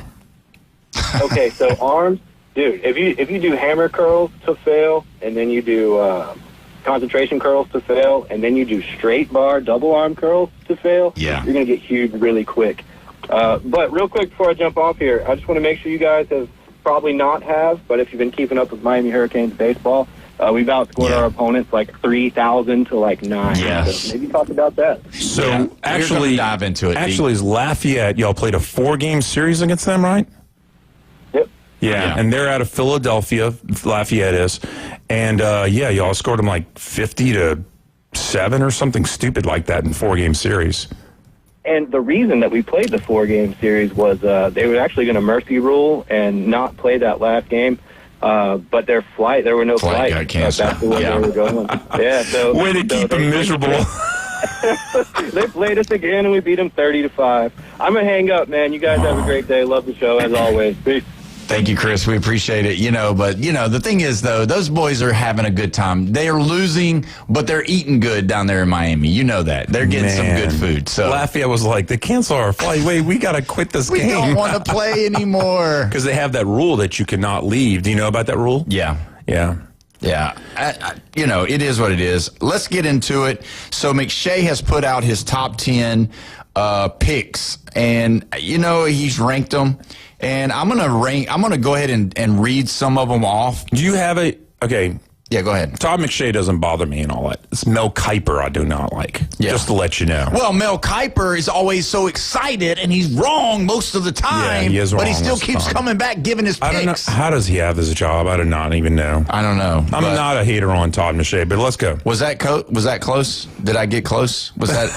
Was that? No, the outrage, Mel Kiper. No, was that a good Mel Kiper voice? Was I pretty close? Yeah, actually. I don't think I was. Think of it, you were. I'm not Frank Caliendo good, but I thought I was pretty close. Yeah, that was actually pretty good. I could make. You want me to try one more? Go ahead, do it. Well, you got Jeremiah Love here, and he's really good, and he's going to probably be the first running back taken. Is that pretty now good? Now do Trent Dilfer, and I don't know. Trent Dilfer, how are they going to pick this guy? He's not any good. We got Peyton Manning over here, and he's doing this. All right, so here we go. Todd McShay, he went with Jeremiah Love being the first as far as his top, so best top available. Player. Yes. So this is what this is. And then the edge rusher, David Bailey from Texas Tech. What? Yeah, number 2. Oh, no. Okay, now. Arvell Reese, number 3, the linebacker out of Ohio State. Okay. Number 4, Caleb Downs, the safety out of Ohio State. Wrong.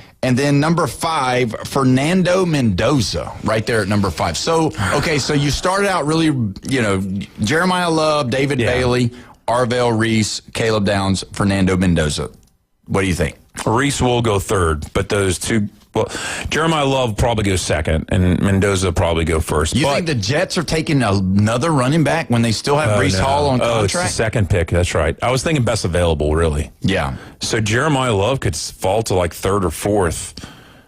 I'm not sure who's picking those slots and all that, but Jeremiah Love is a good pick. Reese is a good pick. So do you think a first-round top 10 pick can be a running back? That's enough? This guy's really good, and I do not like Notre Dame. They're comparing him to Gibbs. Okay. They're comparing him to Gibbs. Who didn't really produce like Love did in college. Gibbs' stats were not that great. Yeah. He had more catches than he did than Jeremiah Love. He's an athlete, don't get me wrong. I'm actually surprised at how well he's done in the NFL, but he did not have the college stats. So to round out the top 10, the best available, number 6, offensive tackle from Miami, Francis Mayagoa. Okay. He's number 6. Then you got another Miami player, number 7, edge rusher Reuben Bain Jr. out of Miami. Number 8, Carnell Tate from Ohio State, who was absent. And I repeat, he was absent in the playoffs. If you remember, Jeremiah Smith was the main target. I told you he was going to be the main target, but Carnell Tate only had like 2 targets, and I think he only had 1 catch. How in the world are we here now? Now he's an IMG Academy graduate. He went to the Ohio State University and he played there. He had some really good games, but I believe the way that they did it. So how are you going to give him a number 8 evaluation? I don't think he's the best wide receiver in college football. I don't think he's going to be an NFL star, and there's no way I would pick him at number 8. Well, you said this is a bad draft. It is a bad draft. But so who else you could put above him? Offensive tackle from Utah? Yeah, Spencer Fano. He's number 10. I definitely would. Or Mekhi Lemon, the wide receiver out of USC, which is number 9. See, that guy, I think he's going to be better than Carnell Tate. I do. I don't think Carnell Tate's going to be able to bring. Carnell Tate was a guy that was able to flourish due to having the best wide receiver in college football on his team. Is Julian Sayin, is he going through the draft? No. Okay. No, he's coming back. He's coming back for Ohio State. Okay. Well, that's who was thrown to Tate. I can't even remember who the USC quarterback is. Yeah, so that says something right there in itself. But I'm just saying, when you have Jeremiah Smith on the other side of the field, makes your job he's going to get a lot of the double teams. He's going to get a lot of the game planning, and Carnell Tate was the benefactor of that whole system. So I think whoever's looking at Carnell Tate, now this is pre-combine, grading. Oh, yeah. Combine could change everything. He could come out there, not be as fast. 4.2. Or he could get a 4.4, or not a 4.4. He could get a 4.5 or a 4.6. He won't, but he'll get about 4. He'll do a 4.42 or a 4.46 or something like that. But I'm just telling you, I'm going to say it right now. Carnell Tate, whoever drafts him, bust. Right now. Yep. But you know who's not a bust? Recommended Collision Center right there on Jinx Avenue. Brandon and those guys know exactly what they're doing with your vehicle. The vehicle is designed to cave in like an accordion. Have you ever seen a vehicle on the side of the road that's been damaged, been hit? Have you ever seen a car get smashed?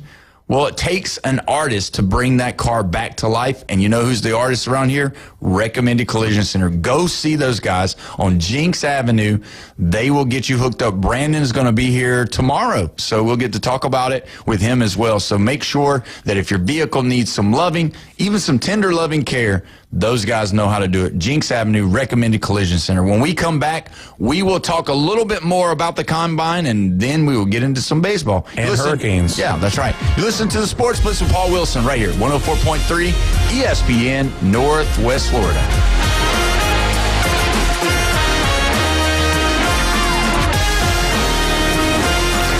Reach out and smack someone. Call or text now. 850-215-6290. The Red 17 studio line. 104.3 ESPN is above the rim. Exciting college basketball is back. Tune in every Saturday for the biggest games in college basketball, plus marquee evening matchups during the week. The Round Ball. And it goes for the win! You want it. You need it. And we've got it. College basketball plays here. 104.3 ESPN Northwest Florida. You've planned the moment. Now plan the ring. At Coin and Bullion Reserve's Fine Jewelry, every engagement ring is hand-selected to shine for a lifetime. Coin and Bullion Reserve's Fine Jewelry, your diamond headquarters, 15th Street and East Avenue, Panama City. You've planned the moment. Now plan the ring. At Coin and Bullion Reserve's Fine Jewelry, every engagement ring is hand-selected to shine for a lifetime. Coin and Bullion Reserve's Fine Jewelry, your diamond headquarters, 15th Street and East Avenue, Panama City. Are you ready for another historic season at the bank? It's time to lock in your seats for 2026 by placing your deposit now. Next season will be played at Everbank Stadium, but seating capacity is limited due to in-bowl renovations, and spots are going fast. Don't miss out on your chance to see the season's biggest matchups and highlight real moments by placing your deposit at Jaguars.com/tickets or by calling 904-633-2000. Go Jags! With over 4 decades in business, Instant Replay Sports Cards is happy to take your collection to the next level. All new hobby boxes, signed memorabilia and supplies, new and vintage cards, and Pokemon. Buy, sell, and trade. They're an authorized source for Topps, Panini, Upper Deck, and Leaf cards. Instant Replay Sports Cards inside the Stanford Station on 23rd Street next to Academy Sports. Come see the bigger store and the larger inventory, or visit online, InstantReplaySportsCards.com. The Gator Boys are back. Florida will cut down the nets. Winners of the national championship. And ready to defend their national title. Correct. Layup good and one. Off the rim. Alley-oop dunk. Smashed down by It's the foul line extended. Raises for three.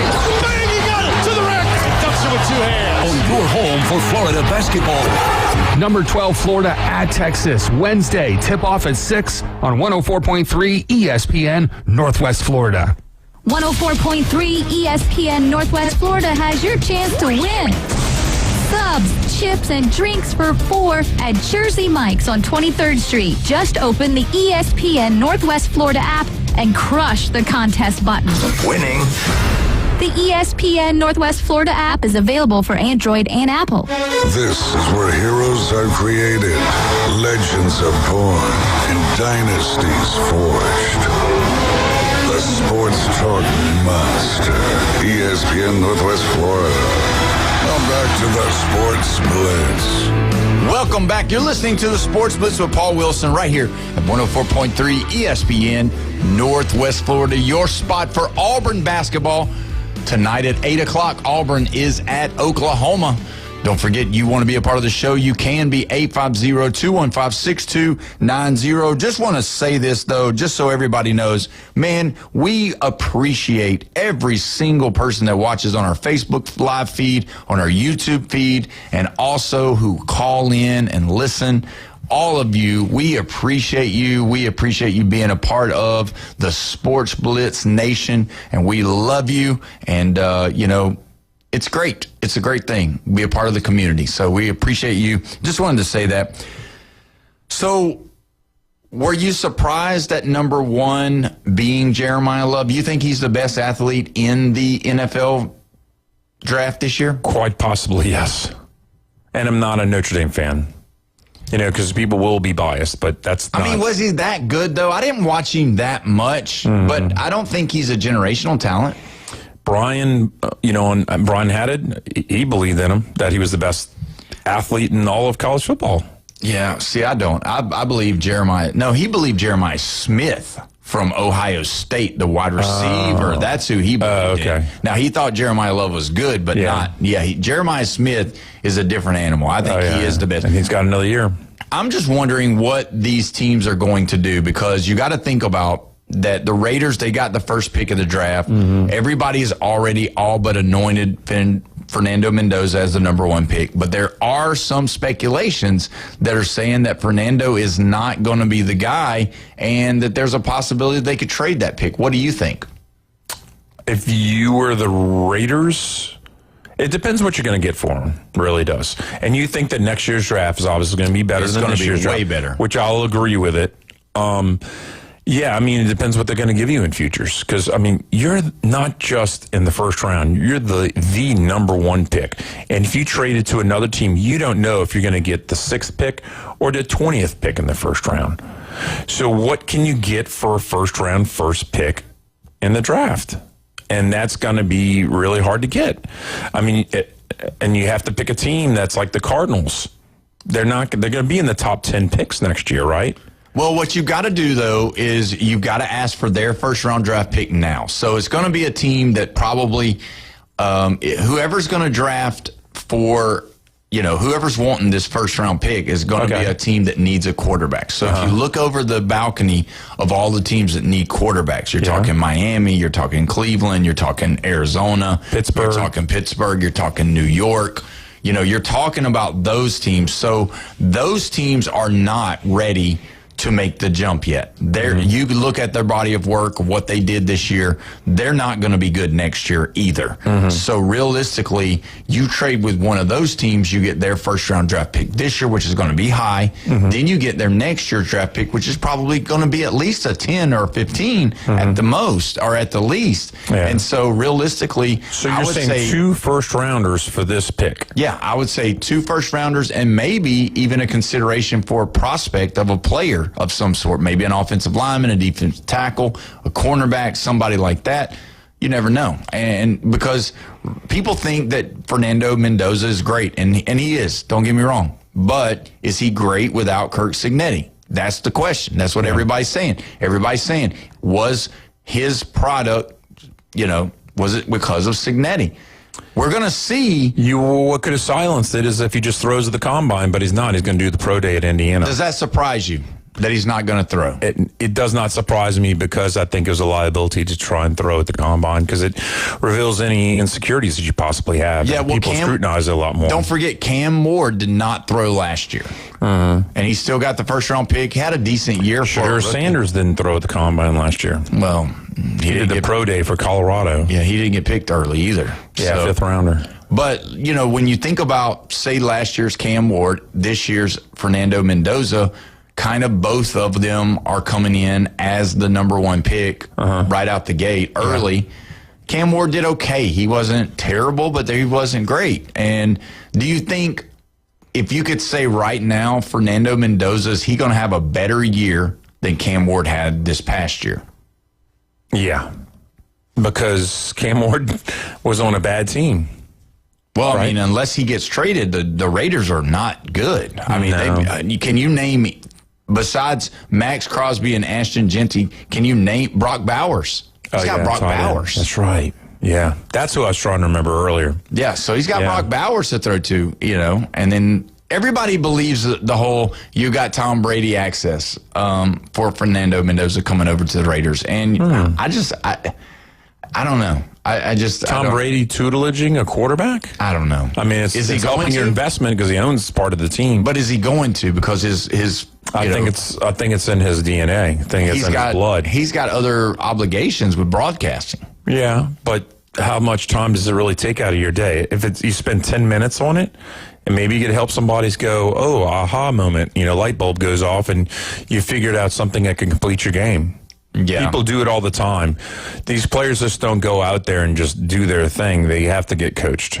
Yeah. Well, we're going to be having the combine starting on Thursday, I believe. Thursday is when it first starts. Yeah. Is there anybody that you think that you're excited about seeing in the combine? I don't even know which players are even doing the combine because so many are opting out to do their own pro day at their own school. Do you think that lessens the excitement of the combine? 100%. 100%. Who's the second quarterback to go? Is it Ty Simpson? Is it Carson Beck? It's Ty Simpson. It's Ty Simpson? Yeah. Okay. Seahawks. What did Nate say that the Seahawks are going to do in the first round? They're going to go with the defensive back. Oh, okay, defensive back. Yeah. Okay. Yeah, and that's probably, but again, that's one of the last picks of the first round, and you could hit or miss right there. Chiefs have done really well. Yeah. With that pick. Do you think if they don't go after Super Bowl MVP, that Walker, the third? Yeah. If they don't go after Walker, because they need a running back. I can't believe that they would just let him go like that. I think they've got to throw some money at him. Yeah. I mean, to keep the bread and butter in the locker room all stabilized and not, like, hey, we really miss that guy. The talk is, though, that Jeremiah Love is possibly going to be the one that goes to the Chiefs.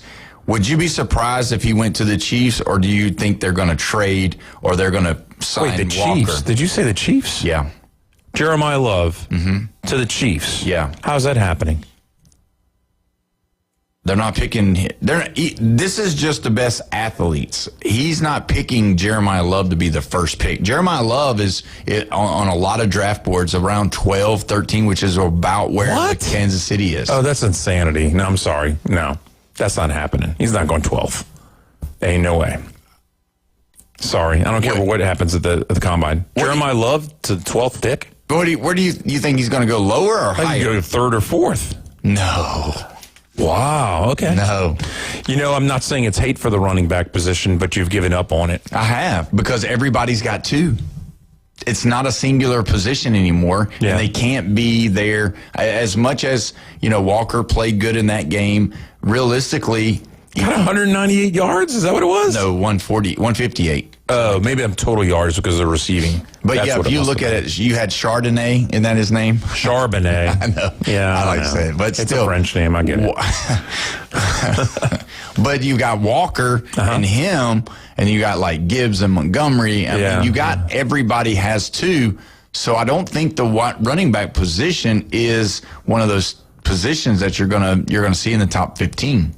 Top 10, maybe 15, but not top 10. So you play fantasy football? Yeah. Is it a 12-team league? Yeah, usually. Okay. Saquon Barkley, he's go in the second round? Yeah, usually. Okay. You get quarterbacks first, normally. Yeah. Sometimes you'll go wide receiver, just depending on the wide receivers like Justin Jefferson or Jamar Chase. But that's just kind of how it works. Yeah. I hate the fact that, running back position has fallen to this. It's fallen. It's definitely fallen. But when you look at how, it's been set up, I'm just curious to see what's going to happen. Now, there is something strange that we've got about 5 minutes left. Let's talk about this.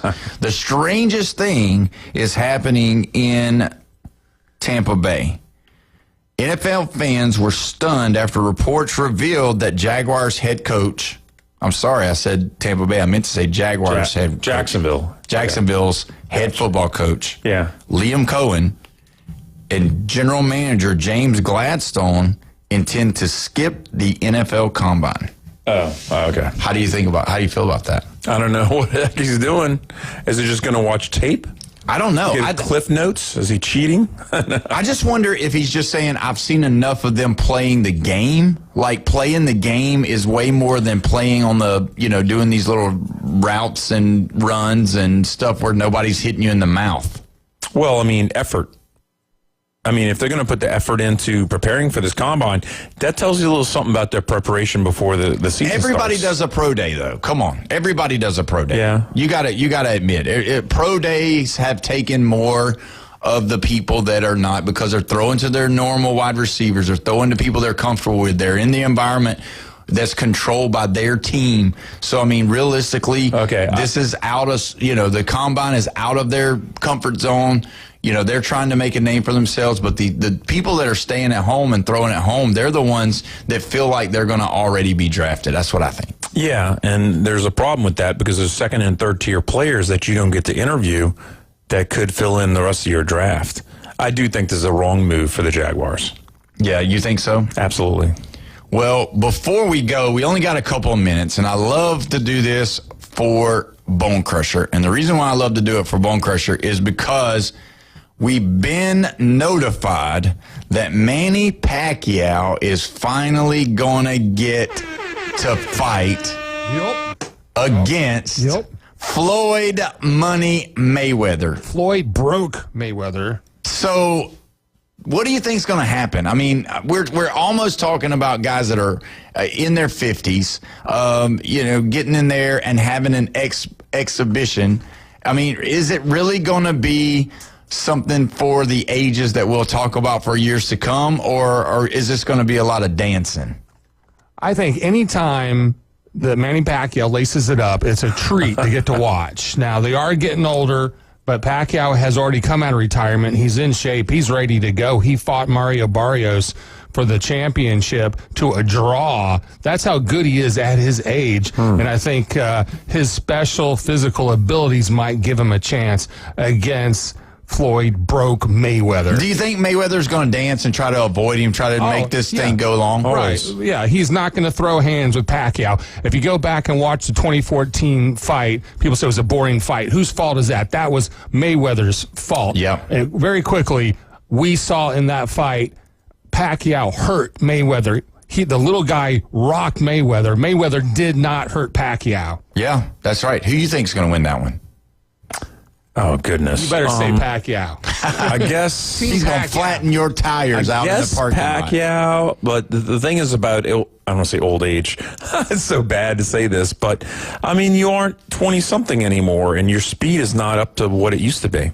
Yeah, but, People slow down. You got to think, what Floyd's going to do. If it's left up to Floyd's people to call the fight, to do it, do you think that there's a chance that if Pacquiao don't really hurt him real bad, that they're going to either make it a draw and say, oh, it's just an exhibition, it doesn't count, because Floyd's putting his undefeated record on the line to fight him?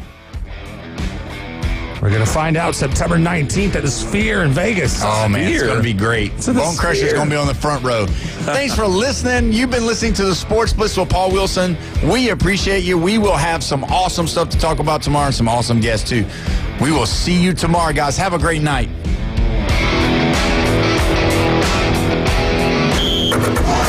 Your home for college basketball. ESPN Northwest Florida.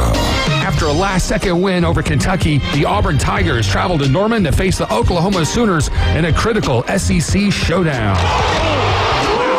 This game carries significant postseason implications as the Tigers are fighting to stay on the NCAA tournament bubble. Tip-off coming up tonight at 8 on your home for college basketball. ESPN Northwest Florida. This is Joanna with your latest forecast on ESPN Northwest Florida this Tuesday.